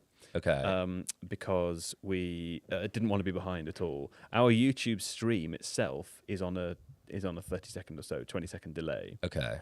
So originally, we thought we would try and minimize it as much as possible, but as it turns out, it's impossible to get terrestrial signal in. Need to help Jamie with the time. Oh, the time. It's impossible to get like a terrestrial signal in central London. Our closest broadcast tower is in Crystal Palace. So Wow. it was really bad, and we've switched to streaming, which means we're slightly behind. But also, I think people watching in some ways prefer it because it means that they see a goal before we do. Oh We yeah. don't spoil it that for would be them. bad. Yeah. And then they see our what do you call it? This Hey, is- it's Seb Stafford Bloor. They're everywhere. You don't have a microphone. You've been Here with on me. camera actually outside. People while know you're in you've the been- room. They're going And to then want you. I'll tell you So you can when there's a clock that we can use, Jamie. With the I find one of the strangest sort of time-based phenomena of I don't know, maybe it's not modern football per se, is having like goals spoiled by Discord. right, yes. And then I find that sometimes when I am in the stadium and the opposing team has like a corner kick or whatever, I will just reflexively look at my phone to see if Totally. they've scored or not. Yeah, I completely do that. Uh, I whenever I'm in the stadium, I get completely thrown that I don't immediately see a replay. My muscle memory is just, Yeah. oh, don't worry that I've missed the goal because I'll see it again in a second. And I'm very much a looking at my phone and not really the game person anyway. So I rely hugely on replays. Okay, they've put a broadcasting time up now, but it wasn't showing before. Do you want me to tell you when it gets to 47? Okay, great. Seb, if I move the mic over to you, do you want to say hi to the audience? Hello to the audience. It's been a long time, hasn't it? Which camera should I look at? I don't actually want to look straight down the camera. That's really uncool. That's You kind uncool. of are if you lean. No, but I lean think towards if Joe. you actually talk directly to the audience, then that's quite. I'd have to be there. That's really uncomfortable. I don't want to lurk behind you. Why don't you come and sit here and I'll sit over there and you can actually hang out for a bit. Okay, that. All right, because no one wants to see me. They want to see you. So it's fine. Get him in. By the way, We clap- Seb, we this is clap him in. Michael. Hello. Yeah, we can clap. You were about to clap him in. There he is. What a nice man. Michael Highfield has a real command of the sort of audience, the stage, the audience, He knows all how the to do it. dynamics of the stand-up. We were ready to just have Seb sit down. Yeah. Make So- sure you pull that right into your mouth. I was going to say I did not want to touch the microphone until you allowed me to, because I allow though you. It's been a couple of years, but I still wear the scars of recording Got audio it. products. Yeah, with yeah, you. You so you not met Michael before. Michael, this is Seb. Seb's our colleague. He's a journalist here at The Athletic. Michael's a stand-up comedian. Really? Yeah. Oh, How did you get started? doing But that? by the way, like you just missed, we were talking. He's We- been on QI and live at the Apollo. Oh, wow. Very exciting. Yeah. I didn't know that. Oh, I've always wanted to ask, how do you get over the? Because I imagine when you first do stand up, it's got to be super, super scary. Yeah. How do you get over that, and how do you learn how to relax into your set? I think it's trial and error. You know, you just have to do it a lot. That's quite. I mean, I imagine the error is quite brutal. Oh, the error is- in that industry. But it's like a cold water dip. It's never as bad as you think. That Okay. bomb, Okay. because it is just silence. Is it? Yeah, which is for some people, which is terrifying. Yeah, that would. I would be one of Yeah. those people. That would be my worst nightmare. There'll be silence with like maybe a titter of a laugh, and you're like, I'm really gonna focus. I'm gonna build on that sliver of laughter, and then I'll work from there. So it's kind of analytical side I like to it. Like, why did they laugh there? I didn't mean for them to laugh there, but okay, I'll build on that, and then kind of. Okay. Early on, maybe you don't even focus on the audience that much. You just kind of try and like, why are they laughing at this? And because you'll have an idea of what you think is funny, and they might have a different idea of what they find funny about you, and then you just kind of find that space where you start being almost intentionally funny with your voice. Okay. Do you know what I mean? Okay. I sort of do. I mean, I like it's in that list of professions where I just think there's just no way I could ever do that. I Really? agree with you. Yeah, thank you. Yeah. I'm not a funny man, Michael. You are a funny man, but I don't not think you have intentionally. command of it. Not Yeah. intentionally. No. Yeah. It's involuntary. Michael, are there tactics in stand up? Yeah, what's the size 4-4-2 equivalent? No. I guess I mean, like, do you shift what you're doing depending on how the audience reacts? For sure. I mean, sometimes you shift beforehand in terms of if it's quite a rowdy gig, you kind of got to go in strong early. And what you can sense that because you're kind of waiting in the wings. Yeah, to you hear kind of wait, and you've seen somebody like the comedy, somebody. It's good to watch somebody go on before you, to watch them where they went wrong, and sometimes where they went right as well. Like, okay, I'll kind of do what they did a little bit in that sense. But also sometimes it's good to go on first because you can almost set the tone a bit. If someone goes on before you and they really kill, is it like going on after Led Zeppelin? Being is it subbed on for Leo Messi. Yeah, exactly. Is it sort of you kind of hope you don't want someone to the bomb, audience but you is don't in a want good them mood, to. though, aren't they? They're like, I Well, guess, this is the thing, that's a good point. You can kind of ride that laughter. When I was first starting out, I didn't like it as much because I was like, I don't know if I'm as good as that, Right. and I'm like they're gonna like notice. But then now I appreciate somebody setting up a good room because it can only be to the benefit of the gig. Okay. Which footballer or football manager do you think could make the best stand-up comedian? Oh, that's a good In question. a certain context, Sean Dyche. Yeah, potentially. Yeah. Certain type of- He's definitely got a performance about him, hasn't he? He's a like- showman. He's a he showman. knows he's funny as well. I think. I would have gone Ian Holloway. Yeah, Ian He is a Holloway's funny funny. When Ian Holloway was talking about the chicken coops, Yeah, that's one of the funniest football things. Mick McCarthy had a nice way about him as well. yeah. I think Ange. No, Maybe if you like your Ange- comedy with a bit of threat. yeah. there was You know, some people who wouldn't like him. He's like a Stuart Lee style. Yeah. Grumpy. Indie. He would set the comic. punchline for quite a long time. Yeah. Bring it, right? And he would insist on doing the gig in the same way every time Yeah. when it didn't work. Yeah, the immediate name that came into my head when you said this was Jurgen Klopp. Yeah, I don't know guess why. he- There's some kind of like it's the teeth. Yeah. Maybe just has a certain energy. He just about has a him. huge personality. Doesn't he? I think he would be quite good in one of those sort of. Do you remember there used to be like a slapstick like variety show at 6 o'clock on a Saturday on British TV? Yeah. Like when people would spin plates and someone would get gunged, like all the kind of. I think that's Klopp's. Do you know environment Gunge as came comedian. back? Did it? It did. Gunge What was at was all the rage in the Gunge? 90s, and then Gunge came back at about, I don't know, 5-10 years ago. All the kids were talking about Gunge again. If you were gunged on Funhouse, Yeah. what was that substance? I don't know. But I wonder if it would pass muster. Good show, man. You know? I think there'd be some health and safety issues. Yeah. there. There's too much plastics getting into everyone's bloodstream from the gun. asbestos. These Yeah. things you can't do that anymore. How about that? Hey Seb, I mean you're on the show tomorrow. Yeah. You're actually you're hosting the podcast tomorrow because I've decided to take the day Terrifying off. for everybody, yeah. You're going to be fantastic, and then you're back on Sunday as well, where we've got Musa Okwonga on Sunday. That's going to be really fun, a lovely combo. But we haven't spoken to you yet for the World Cup. What have you enjoyed the most? Which games have you liked? What stories have you worked on? Which footballer do you think would make the best stand-up comedian? All the big questions.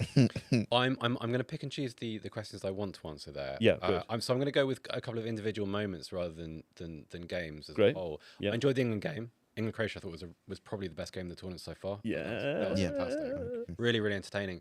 I enjoyed Qatar's equaliser. I thought that was an amazing moment. Yeah.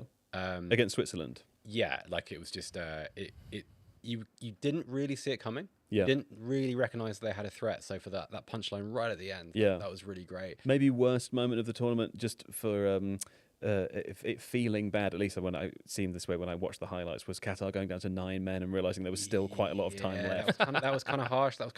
Although, I would also say the Cape Verde draw. Yep.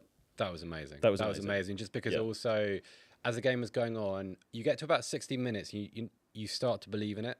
Yes. The first half is 0-0. You think, oh, this is a cool story, but it's going to end, right? And within about 5 or 10 minutes. Yeah. And then it didn't. And then we got to 70 minutes. And I remember saying to my wife, got to have this now. Yeah. Like this story is here. And Yeah. I'd read a little bit about the goalkeeper who was playing very, very well. And he was only a little bit younger than me, which was great. I thought, go on the 40-year-olds. Fantastic. And Don't ask Michael his age, by the way. Just keep talking. Okay. Yeah. Well, that's awkward because you've kind of that's like you put a big red button in front Just of me. saying, if you don't want to feel bad about yourself, just don't bring it up. That's all. I shan't. So probably that. But the tournament's been good. It's been good. I haven't been able to watch all of it. That's Right. the caveat. Yeah. I've generally gone to bed around sort of midnight. Sorry to interrupt you, but can we have a who were the famous people? I have no idea. Does anyone I know who the famous recognize people were? Sierra, singer, and the famous NFL husband, Russell something. Right. Wilson? Okay, Yeah. there we go. Oh, and he played for Seattle, or still plays for Seattle. And then the guy with the dreads, I think he was the one who was like, I'm just here so I don't get fined. Oh, Marshawn Lynch. Yeah, Yeah. I know him Ah. Like Skittles, Marshawn. Okay. Yeah. Oh, he's another Seattle star. from. Kay and Peele did a really good sketch parody in that. Thankfully, we have Michael here. I've been playing throughout the tournament, playing the game. Who are the famous people that they cut to in the crowd? Well, I also I've think, really is this, struggled is this like a FIFA feed? Must be. There'll be one. It'll be one feed. It's been done. Part of what I was trying to motion at there was like it's very blurry. Sure. They haven't. This is like the opposite of like in an NBA game, right? When you see like Ben Stiller sitting with Spike Lee or whatever. Yeah. That's very clear. Yeah. These people are like in shadows. It's the second They're time they on went their back to phones. them. Yeah. I also feel as that there's like a contractual minimum number of times that you have to go to Gianni Infantino if he's in the stadium as well. It's minimum 4 times throughout the game, right? Why is he going to so many games? He made we ran a story which I think Adam Crafton wrote that he's taking a private jet so he can attend 2 games a day. Right. Why? I don't know. Yeah, I read the headline of that. I doesn't didn't read the feel piece. hugely necessary to me. It doesn't. Just he doesn't want to miss. Okay. Feels like the planet's playing a pretty I heavy feel like it's price like for FOMO. there's a didn't like the Queen used to say that like I have to be seen to be kind of effective, or that the I guess so. It's just kind of like his version of Being a states it's like the magic. That's where the magic comes from. He's got to be there. it's kind of crazy. Like he's yeah. Have you enjoyed? I just remembered that we're live. Yeah, I know. I was going to say Let's it's settle back into a rhythm. honestly by Sunday. So if you say allegedly, that makes like- everything okay. That's I one mean, of the things we've learned. That's so what we far. found in journalism. It just Yeah. apparently, like somebody else said. Yeah, or I read it apparently. somewhere, yeah. I like that idea You of covered. that. You covered. X person did a terrible thing. Apparently. Oh, is that in? Here we go. US breaking down the wing. Have you enjoyed the US, Seb?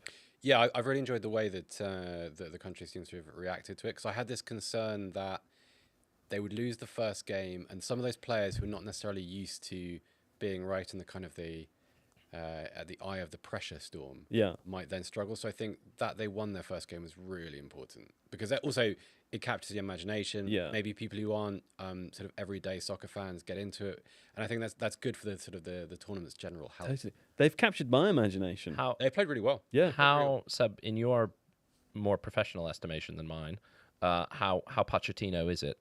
Also, have you met Jonathan before? We had a little chat I outside. was going to do the Yeah. okay. We've- No, I'm just being extremely familiar. Got it. No, I just wanted to make sure I'd done my No, duties. you did not do your duty. No, we no, did no. your duty. I was introducing to Michael, then you got lost in stand-up comedy, and then I was, I forgot to. I improved Yeah. off our introduction. That's very Congratulations, you were fully in command. it's a really good question. I think it's quite poch, because I particularly like the ball progression is really good, the pressure is really good, and those are really pochy things. Pochy things. Pochy, That's not yeah, that. yeah, pochy. Are we gonna go for that? So I've been impressed, but I don't really have anything to compare it to, because I didn't pay an awful lot of attention to the US between the end of like the Copa America and the start of this. So I don't know what his progress has been like, but I'm impressed. Nothing will ever touch Tottenham, Poch, but this comes close. Well, I mean, my impression, maybe John has a better answer to this, is that previous U.S. national teams didn't have like an identity or like a stylistic fingerprint. Right? What does Berhalter ball look like? Right. I think this is a good topic for the podcast. Very good. I think keep your powder dry. Yeah. Okay. As the saying goes. I think it's quite interesting. If you were someone that didn't really have an opinion or didn't really pay attention to the US at any tournament, and you just applied your cliches and stereotypes and expected to see hard-running athletes with a lot of vim and vigor, and we're going to try our hardest, and then you came up and you saw this team, I think you'd be really pleasantly surprised. You'd have your stereotypes defeated pretty comprehensively. I'm pleasantly surprised. Who's that? Yeah, who are these people? He looks like some sort of U.S. soccer official. I thought he looked more like a politician. Stars and Stripes badge on his. That's why we have the second TV, so that we can catch up a few seconds later. Oh yeah. Does the celebrity cutaways make me feel old? Yeah. Yeah. Ryan says FIFA released ahead a of list time? of them. After they released the list afterwards. Like PR, like coming up on today's show. Oh wait, is this so that Guy Mowbray or whoever has it in front of him and he can be like, "Oh, of course, that's the mayor of Seattle." This is true, man. Because if they know who they are, like, there's no way they do if I don't know. The German commentators have got no idea. So they don't even pretend. They you have this really awkward silence when some very famous 25-year-old singer is being shown, and you've got Wolf Fuss just I like that. dead air. I like that. As an Who option. are our commentators this evening? I actually don't know. I stopped listening. I feel like I hear Danny Murphy maybe, but I could be hallucinating. Ryan, do you want your chair back? Huh? You still want to? I asked the Discord earlier for some questions, so I'm going to have a look in there and see if there's any fun. I'm okay to drink my coffee whilst we're. Of course. Not going to cause Yeah, of course. You're not really here. It's fine.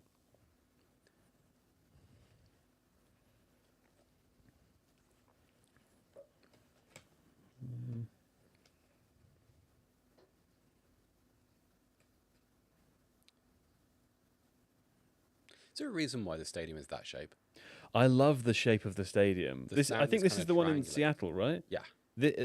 I just love how pointy it is at the top. Is there like an acoustic reason for the pointiness? Because I know I this don't is a know. very loud stadium in the NFL, isn't it? I think from a certain angle you can see through to the port behind, so maybe it's just an aesthetic thing. That's cool. But I think it's the coolest looking stadium. I really like it. See, the things I know about Seattle are Fraser and this stadium. No, did I Yeah, not get, isn't what about no Fraser fans in there? Frasier? This is the second mention of Frasier so far It's a great show. on today's show. I think, Joe, you could do a killer version of that Where are you going? scrambled with egg. What's the song? It's what is it in scrambled Tossed eggs? salad and scrambled eggs. Oh, No, but also too, it's just you've got it. You've got it. That sort of yeah. I've got that kind of energy. Do you know I'm a fantastic musician? I think I've heard a single of yours. One of the best. Yeah. Is it the Points Are Bad song? People love that one. No, it has the word grape. It has the word grape in the title. What is it? You've heard the one with the word grape in the title. Yeah, what is it though? I can't remember the title. I didn't swat up before coming on. It's a song about grapes. Is that true? Am I right? Am I remembering this correctly? It's not about grapes. You are remembering. Does it have grape in the title? Yeah, it does. It really does. It's very old. It's very old, that song. I wasn't expecting that to be the answer. I thought it would be funny to say, "Do you know I'm an incredible musician?" Oh. But you, And I was like, yeah. you actually said yes. Oh, here's a question from Aniket in the Discord. If teams were added, if we made this 64 teams instead of 48, do we think it would lose even more competitiveness? Because that does seem to be like the next stage. So I have an observation. I mean, I'm going to kind of ignore that because I can't really. I'm still Got it. getting to grips with 48. Yeah, you're not really here. It's quite FA Cuppy. Yeah, you this think so? tournament. Like there are games which are of a slightly lower standard, but they. When does the third round start? If that's the analogy. I think this is the third round. Right. You haven't got teams which are absolutely hopeless. Yep. You've got teams who are a little bit, who lack a bit of star power and who perhaps don't have the resources of other sides, but they have kind of a puncher's chance. Yep. In the way that you kind of see in the third round, like if you that. select your games well enough. And it's a bit like that, whereas I suppose you'd say if you went back 20, 30 years, it's a bit more Champions League Yes. in terms of its level of quality and the kind of the lack of distance between the two teams, Yeah. the different teams. This is a good question from Why So Sam. Who is the worst player that could win the Ballon d'Or if their country won the World Cup? So, for example, if Croatia won it this year What a question. from an incredible run, then like Modric could win it. But, like, is there Christian Pulisic? Maybe, I don't know. Oh, that's a good question. Ronaldo, yeah, Cristiano Ronaldo. That's possible. Should we let that one percolate?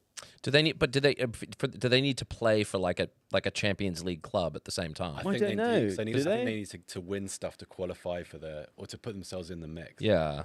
I think so. Also, I think if you're Cristiano Ronaldo, then I don't think. In some ways, it felt as though when Messi won the World Cup with Argentina, it wasn't like he was dragging the rest of the team. But it's not like they weren't better than him. Whereas in the Portuguese team, the strongest argument currently for their success would be for them to drop Ronaldo. Oof, you've gone there. Do you know what though? I was a bit worried about having that conversation the other day, just because of how many people love Ronaldo online and how vicious the comment section can be. But everyone is saying it now. It's like reached critical mass, right? That was entering mainstream opinion 4 years ago. It was like adjacent mainstream then. It is fully mainstream now. It's the thing that like your barber says if you go and get a haircut, like they should drop Ronaldo from the Portugal You got team. pundits saying it Yeah. on TV, right? Every pundit is Saying it saying in the it. gym today, so that is. They were saying it in the gym. Yeah, so that's. Yeah. Did Was someone he- just come yeah, up is he to you in- when you were in the gym and say, "Oh, I'm going to express a Ronaldo opinion at you"? I heard just two guys talking about Do they have podcast mics in the gym? I think is it a point? Get it to a point where he's in danger of being underrated. Right. Because I think you said this on the last podcast I listened to at least. That the fact that time has diminished Messi less than Ronaldo Yeah. is creating the impression that there was like no contest between these two. Yeah. That's a good point. That's true. Because It's sort of like re-emphasizing that maybe more than creating it though. yeah. Unless you think there was a contest. Well, you quoted someone saying It was Ollie Kay. Kay saying he was the greatest non-genius, Yeah. which made me think of Harry Kane actually as Yeah, someone yeah. who is like, is he the He's He- all craft. well, yeah, is he the contemporary successor to that kind of idea? Someone that seems to have learned it all rather than because he wasn't very good until he was 23, 24 years old, right? I mean, that's quite extreme, but he wasn't like the player he is Yeah, now I think that's later. true. Yeah, that's fair. Although I think maybe unlike I'm not super familiar with kind of peak Ronaldo, but I think Kane is a great passer, That's true. and so is not like an uncreative player. Kane doesn't appear to share the same. What's the term? You sense his teammates like him, I think is what we want to say there. Well, Allegedly. Yeah, I also think like I think the truth about the Portuguese team also is like I think some of his teammates really like Ronaldo, right? I think it's more just that there's not Kane. He's a focal point for England without being a player that doesn't create for other players as well. How about this from Matt Connor? Which squad have your favourite kits of the tournament so far? Norway, Norway's kit? love that shirt. I think I missed that game. Curacao, a yellow one. Oh yeah, that's very nice. nice. That's really nice. Yeah, Adidas have done really well. Yeah. The German one's really nice. I know it wasn't Croatia weren't actually wearing the kit, but I love the diamond kit that all the fans wear. See, I love the kind of the general Croatian template. Right. I don't think it's a great version of that kit. Right. That might be controversial, No, but fair enough. I love both German kits. They haven't worn the away yet. Yeah. They've got a really nice blue one, which is will be worn before the end of the tournament. Yeah. Very, very nice. Oh, it's a hydration break, Seb. You know what that means? adverts. No, it means we don't actually have adverts in the UK. That's wonderful because we have a lot of them in Germany. It's because of Ofcom. I feel like people don't know. I'm sure. I don't know what it's also the the BBC, broadcasters right? would have decided. Well, it's the BBC as well. Who was the German broadcaster? So I watch on Magenta, but we have ARD and ZDF. So they share. They're obviously the state broadcasters, and then Magenta is like it's a streaming service which has rights to all the games. But the price you pay for what is good coverage and good punditry is you have It's advert ads. breaks. Wow. So the BBC don't have adverts, but they could like promote the new season of The Traitors Yeah. if they want. I think they could. Although I think the thing with The news will be on in an hour. Yeah. I think Ofcom says. Actually, do you know what? I don't know how Ofcom would consider those. Well, I think they would consider them adverts. They're not showing. ITV is not taking the hydration breaks. No, but are they're they? not allowed to. This is my point. Like, Oh, I see. Ofcom has specific rules as it relates to like how many adverts British broadcasters can show within an hour, and it changes at various different points throughout the day. But unless they were to remove adverts from elsewhere, they can't put them in. So If they were to do like Phil Mitchell watching a game, and then there was like a murder in the background, stay tuned. You know what I mean? They could- Mitchell brother. Like you had like Phil Grant. Who's the third one? There I was don't think there is a third one. Is there? there is a third Mitchell there brother. might be a third one. Is there? There's a sister, but there's also Billy. There was a funny Billy bit Mitchell. on the Owl and the Wolf podcast, which is with Ramesh Ranganathan and Tom Davies. I think is his name, Tom Davies. Anyway, he did a very funny bit about the third Mitchell brother the other day, calling him Jake or something. It was Mitchell. great. Yeah. Anyway, what we do at the hydration break, Seb, is we read excellent football jokes out that are written on these cards. So Michael's already read one. Do you want to read one, Seb? Yeah, absolutely. Yeah? Now this one's wordy. Okay. Will you pass it down the line? I can do words. This is wordy. But they're not AI. These are They're not- No, they were written by a real human being. Whose handwriting is this? It's mine. It's legible. Everyone else has managed to read it. So before you yeah, just go for it. Okay. Off you go. And your camera's just here, by the way, in case you want to. I'm in people's living room. Yeah, if it feels like you want to look at them. Okay. Yeah. Did you know a famous footballer has solved an oxygenation problem in artificial fish that has stumped scientists for decades? Solved an oxygenation problem. Apparently so. Wow. Apparently so. Oh God. What? What's that? Reports are that Billy Gilmore will win the next Nobel Prize for fish science. Yeah, for fish science. Scotland's loss is fish science's gain. Huge gain for fish science there. Did he not? I can. Oh no. He's injured. He injured himself out of the tournament. I don't know if he injured himself. That is out, very but- wordy. You've That done was something that's really the worst way I could have possibly learned about Billy Gilmore's injury. But you know what is Scotland's loss is fish science's gain. I want to drill down on something that's happened in this. Yeah, You've capitalized Gil as in the prefix to Gilmore. yeah. So we're accepting that you wrote this. Is So that when you this say is you? let's Huh? people think I hand wrote it. you've capitalized the G and the two L's, but not the I. Right. That is right. a strange It's personality. the sign of a psychopath. It isn't is, It it is. Yeah, yeah. I feel like Who if would thi- do this if thing? this was like an episode of Endeavour, Yeah. that's something that somebody would be like. That Yeah, would be yeah. the giveaway. If this was an episode of CIA Yeah. Miami. Yeah. CIA Miami. Yeah, That's not what a it's very called, is different- it? Very different. CSI. Yes, I might. Never mind. The game started again. Okay. Is there any prospect of Australia getting back in this? John, do you want to sit in this chair for a minute and talk about football? Why is he out of his nerd cupboard? Huh? Why has he been allowed? Because sometimes he watches the second half in here. When he feels that there's no longer any need to be in the cupboard. Okay. He does have his own Like the autonomy. tactical, You sit here, I'll grab a drink. the tactical truths have been revealed. I wonder how our friend JJ Bull is doing in Boston. I think he's drunk. Yes, I suspect he might be. He was so excited. In his little kilt at the airport. Scotland, Morocco is 11, right? 11. That should be a good one. Be a good game.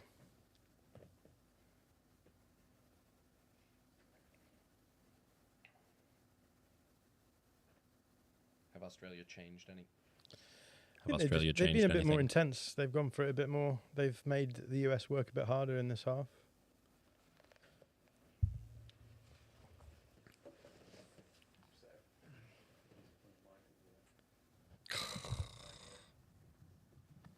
Tim Ream.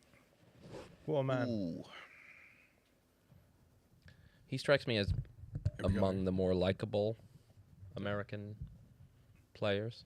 I don't consider players likable or not. Really? I'm a cold, hard machine when it comes to players. Yeah. Really? Just profile, pure profile. I like Tim Ream a lot. You know that story about Guardiola after a game doing Guardiola things and saying, you know, if you were 24 rather than 34, I'd sign you. And I believe it. I agree. I think Tim Ream is fantastic. Take your jokes with you. Joe, I'm just in case you missed it. I'm doing some journalism here, and so just yeah. It's really important.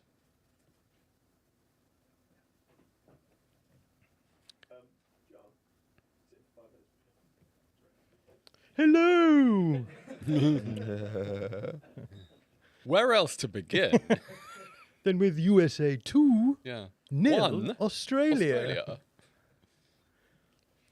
I feel like the game is settled in to Yeah. it's a bit, what is it? Is it choppy? Is it a stalemate? What's the... Yeah, I guess one team is going for it, the other team doesn't need to go for it, and between the two, it's sort of neutralised out a bit. I think the Australians are really going for it. They're pressing a little bit more aggressively, going after them and not giving them as much time in build up and being quite direct. Quite a bit of ball carrying I saw from them before. But I expect the US may pick one up on the break potentially. There's probably no need to bring on Pulisic. No. Is he available from the bench, or is he? Yeah, I got is. the impression he wasn't on the bench. Is he not on the... I don't know. I don't know, we I saw probably him on probably should screen, know but that. his status was unclear.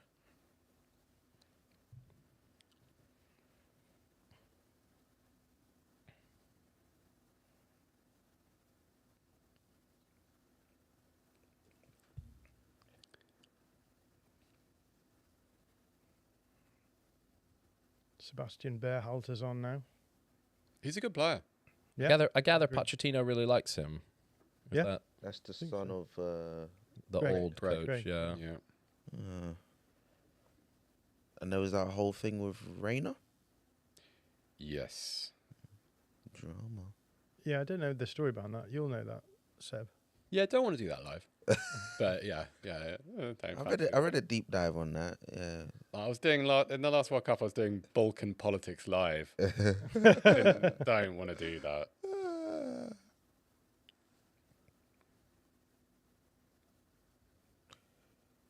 But Reina scored one of the best goals so far.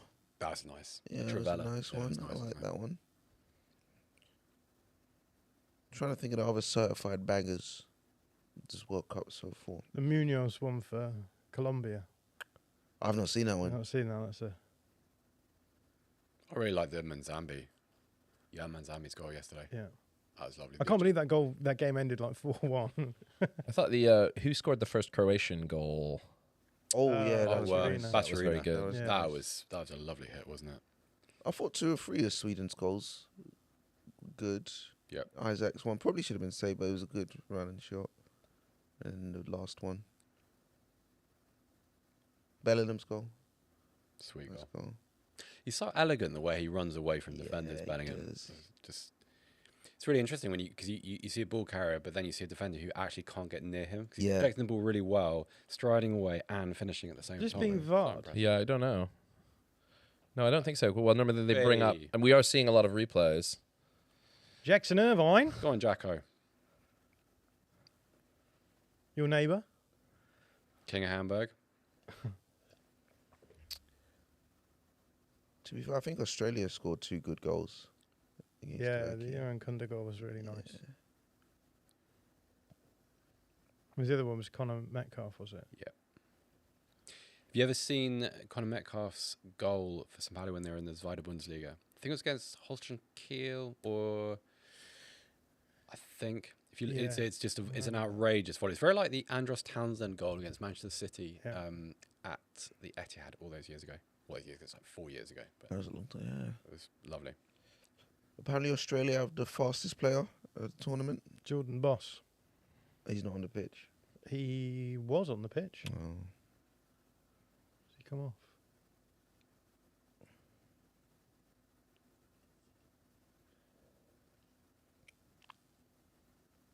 Yeah, it's got quite stodgy, the game, hasn't it? But that's what happens when the team is 2-0 up. Yeah.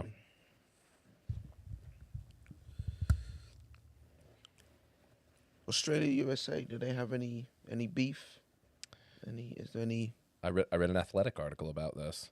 Apparently, there's beef because Some offhand remarks before the tournament, right? yeah, but then maybe that.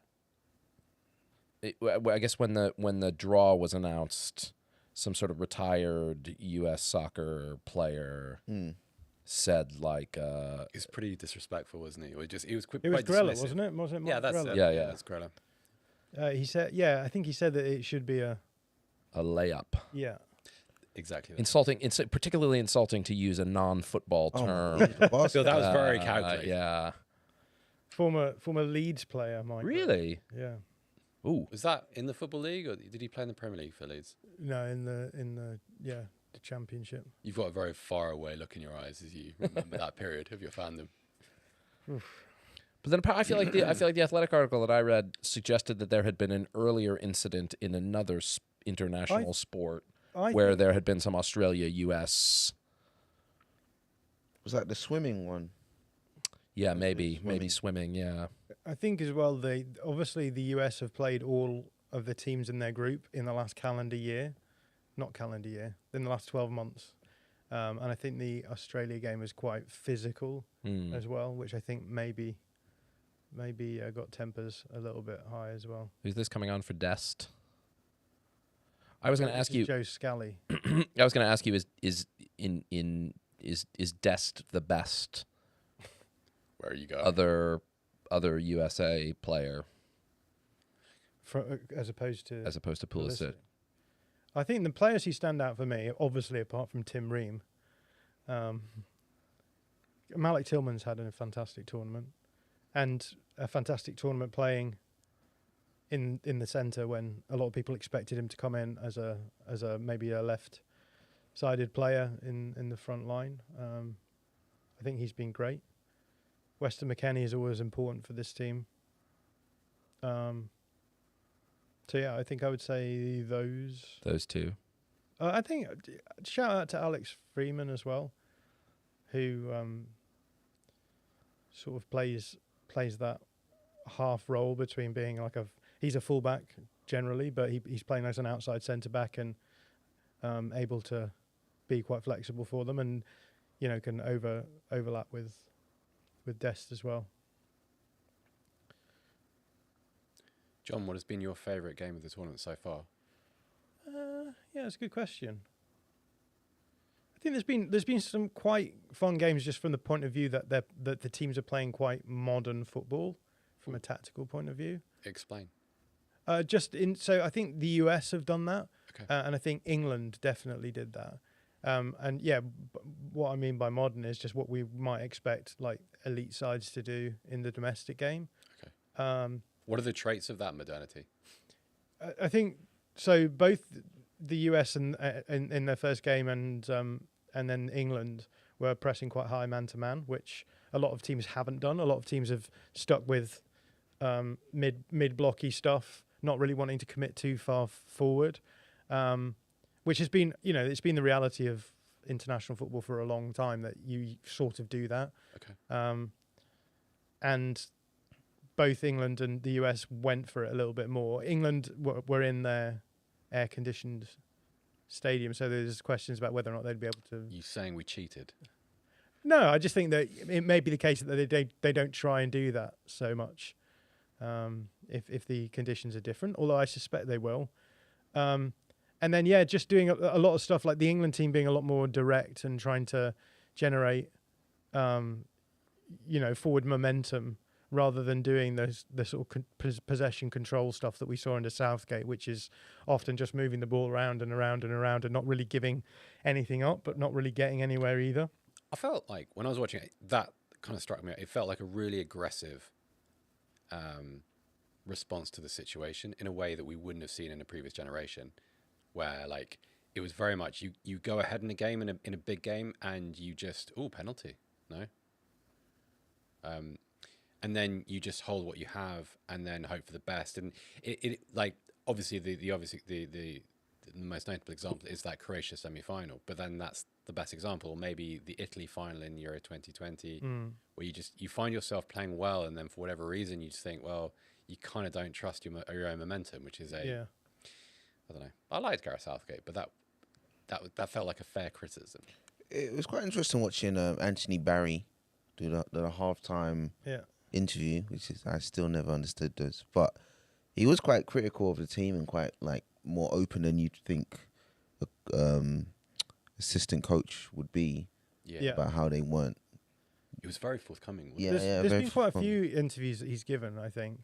But one of the things he's talked about in previous games, I think, is they talk about the 24 meters on the pitch, where the game gets kind of bogged down. And I think what they mean by that is this idea that... Oh, how you missed that? Oh, that's crazy. That's crazy. He just it's taken. He just whiffed, didn't he? Was he just? Yeah. I think there was a foul before then, anyway. But precisely the stuff that we were talking about before, where if you try and play possession control, because you're playing slowly, you're sort of creating harder conditions for yourself to break blocks down. Okay. And so I think that's why a lot of teams now try and accelerate a little bit in possession, because not only did he miss the ball, but he took out the defender as well, Chris Richards. So I think they're definitely making efforts to maybe speed up those parts of the game. I think as well, like there's just not many teams now trying to force low blocks and then break it down, the sort of classic Guardiola territorial advantage stuff. And I think that's because teams are better at attacking directly in the opposite direction. So it's harder to defend those sort of precarious positions that you hold when you are squeezing a team in deep. But also, like, one of the best ways of breaking down a low block is having runners in behind to sort of stretch the block.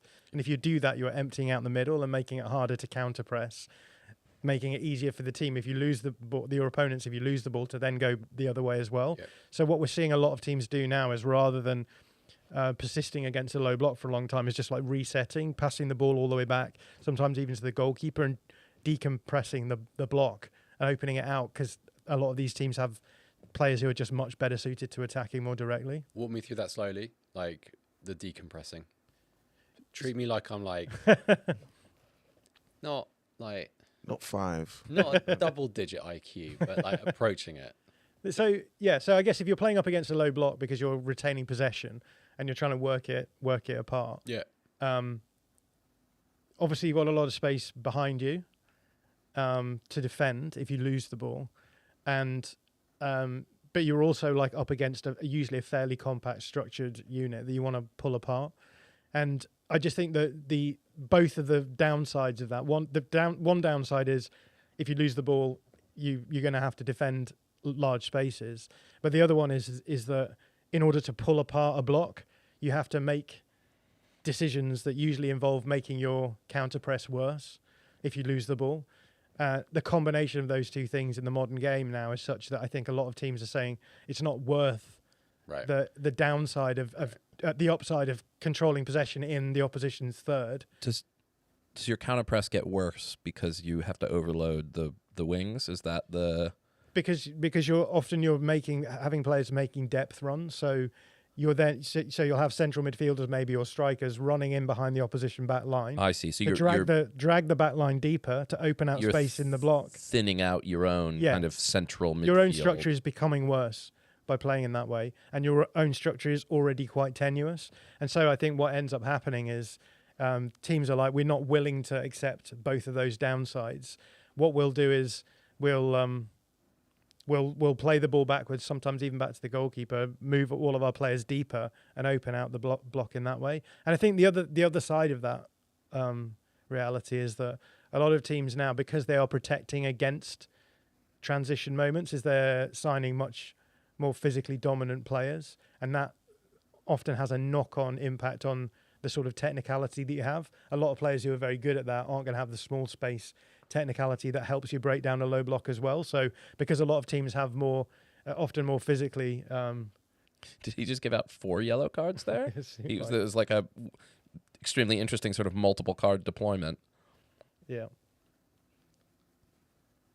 All of which is to say that the game is changing That guy's a quite unit. considerably. Yeah, he's big. Is that Harry Suter? Yeah. Yeah. Does he play for Leicester? Yeah, he did do. Yeah. Who does he play for now? Is he? He is there, still there. League One now. He's a big boy. Yeah.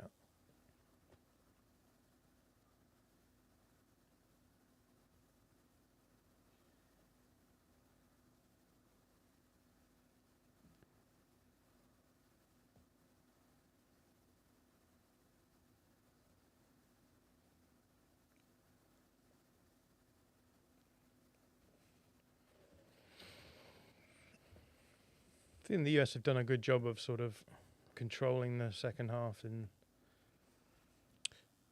What's the consensus for like a good tournament for the US? Is it just like quarters? it's quite hard to say, I think, because the new format means that there's so many permutations for what can happen that you don't really know. Like, do you want to finish first, second, or third in your Right, group? yeah. Whereas in the past, you always had like quite a clear route to the final. It's now kind of like you basically just have to get through and hope that the draw is favourable to you. So Yeah. I think depending on who they get, I think they could go, round of 16 is like what they should be aiming for. And maybe if the draw's nice, maybe sneak through to a quarter final. Who do you reckon the strongest team they're capable of beating is? Yeah, that's a good That's a question. good question. I think I saw someone who done some sort of like Monte Carlo simulation where they ran like 10,000 iterations of the tournament, and the US showed up at like in 10th spot, which I thought was quite high. Like, you don't think of this team necessarily being the 10th best team, but like they are definitely approaching some of the second tier sides, I think. So I don't know if they beat someone like Colombia, would I be that surprised? Maybe not. Could they beat Belgium? Yeah, I mean, I think they could. Yeah. Especially given what we talked about it a little bit earlier in the stream. They have that intensity and that directness, which I think a team like Belgium would maybe struggle to deal with, because I think a lot of the teams in the same kind of ballpark as the US, you might not expect them to play in this way. But again, it's what we were talking about before. Like, this is a very modern style of play. Like, they do have the ability to go direct and cause teams problems in both directions. I watched the preparatory friendly against Germany. I was just about to ask you about that. Chicago, and I was kind of alarmed by how many issues they caused the German defense. Like, and admittedly, okay, it's a friendly. There was still, it wasn't quite at full intensity. The US played really, really well, and they were able to isolate, like, particularly Jonathan Tah on the break. Yeah. And if they get into that situation, I don't see many teams with an outstanding defense in this tournament. And so you'd give them an opportunity against most of the sides that are here. I think, like, it's. Is that Chris Richards? It's Chris Richards. Okay. I'm at a strange angle to see that. What's the feeling in Germany about the national team? So in 2024, they were very optimistic after the European Championship, and it was like, hey, we can really win in 2026. And they spent the 2 years since talking themselves out of it and kind of grumbling about selections and allowing Leroy Sané, Leon Goretzka to stay on the side, and criticising Nagelsmann. And it's that very German angst that's kind of like gradually, as it's got closer and closer, appeared. Oh, that's But they, I think the consensus is if Wirtz and Musiala can play really well, they can win the tournament. But then that's a big if, because Musiala's had a really difficult year. Yeah. Wirtz has had a hard year for a different reason at Liverpool. So let's see. But that's the kind of prerequisite. Can't happen without those two playing. How well. long has he been talking about Germany? Long time. Like, I see someone suggesting on Twitter that there might be a Belgium USA last 16 matchup, but I don't know where that permutation comes from. Having just asked, could they beat? I think would Belgium be the kind of second tier team who they could beat? I think there's a strong chance they would cause Belgium problems. see the little photo I took of him in his cupboard. Oh, the referee's gone down with an injury. Yeah, He's not, Cramping up. he's not been taking his it's Felix hydration Fire breaks. from Germany, and he's not built for this weather. Come on, Felix. You don't see that very often. Is this gonna terrible. Would look this for be like German on the football. cover of Build tomorrow? Oh, Seb? you bet. You Yeah. Like the shame that he's bringing upon the bet. nation. Yeah. Did I miss anything? A couple of Australian pretty much chances. Some big. good- Would you like to have some this good chat? I'm ready conversation. to. Okay. I would say some promising Australian attacks with very bad kind of final balls or bad shots. Yeah, there was a whiff that looked quite dangerous at one point.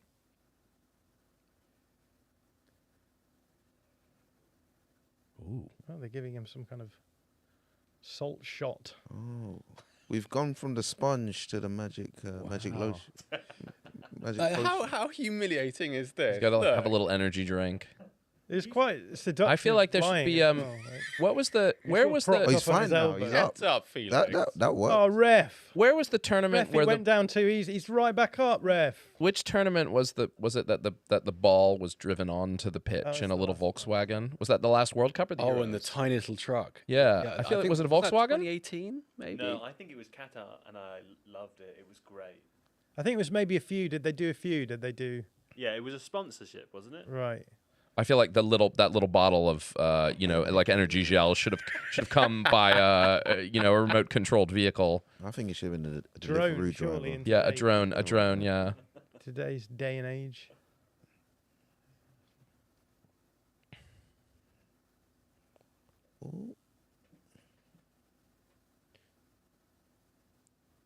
I sort of feel that the Americans are gonna. The feeling will be that quarterfinals would be a satisfying step forward, or whatever the case would be. Yeah. I think if they go out in the round of 16, that'll be seen. This kind of to Michael's question, I guess, as that'll be seen as like a disappointment. But I think it very much depends on who you come up The against. draw, yeah. And whether or not it's viewed in that way. Accepting the nuance is another thing. It's just Well, bear in something to do mind with the feeling in America, I think, is that like we believe. why That should we not be dominating? We Yeah. have the world's best athletes. If LeBron Yeah, but was they're all out there, playing. They're all playing the you wrong know. sport, right? That's the line. Following Balogun off. We made a really good Tifo video recently about why youth soccer in America is failing. I'll talk about that on the podcast. Exciting. Just because someone else has written about it. I read it recently. I can so know. regale you with my American youth soccer experiences, Oh, I'd love that. which I'm not sure are relevant to questions about the. It's such an interesting topic, though, that the issues within American youth soccer. Yeah. I'm really interested to hear that. Is But this a story of what might have been, and had you got the right coach? At the right No, moment? but I think I mean I always interpreted it. I mean I know it's a much more complicated story than this, as being the fact that there are not established professional clubs. Yeah. Is right. It's not like England has like an NHS for youth soccer, right? Like there's not a public. Of course, money is invested in the FA and the national team setup and all these kinds of things. But right, it's not a lack of public provision necessarily. It's the fact that you don't have wealthy, Premier League, Bundesliga clubs that want to have academies. And I'm sure that the things like this are starting now. It's also that you have to pay to play. Yeah, well, but that's what I mean. If you're in the Arsenal youth setup or whatever as a 9-year-old or wherever you would do your the club has a vested interest in moving you along. So presumably they're not paying, right? They say you're only ever 13 miles away from like a professional and free high quality coaching opportunity, whereas in the US sometimes it's hundreds of miles. Actually, when I first moved to Germany, it took my breath away how many facilities there are. You can just be walking around, and all of a sudden you'll come across world-class AstroTurf with 3 different pitches and a clubhouse, and it's amazing the difference. I mean, in England, I think we've sold off a lot of playing fields. We've turned them into car parks and flats and stuff. And Yeah. it's a tragedy. But in Germany, it's just if you want to take part in local sport, you can. There's a facility for you, and it must make such a difference for young kids. Is that a legacy of Das Reboot? I don't know. It's kind of woven into German culture, because German culture is very club based. I mean, I don't mean in the football club. I mean club for an activity. Yeah. There's something for you. It's a very German thing to do. Which to is why belong to something. you have like a football team that has a handball team that has gymnastics. Exactly that. Right? But then locally, that's true as well. Like you can have, there are just facilities everywhere, and there's the opportunity to be involved in a kind of a volunteer setup somewhere, perhaps with paying a few subs. But it's really different. All right, the game's finished. Give us 5 minutes. We're going to set up for the podcast, and then we'll be back. So, producer Jamie, feel free to go to the Be Right Back screen. Is it a picture of you on the Be Right Back screen? I wish it.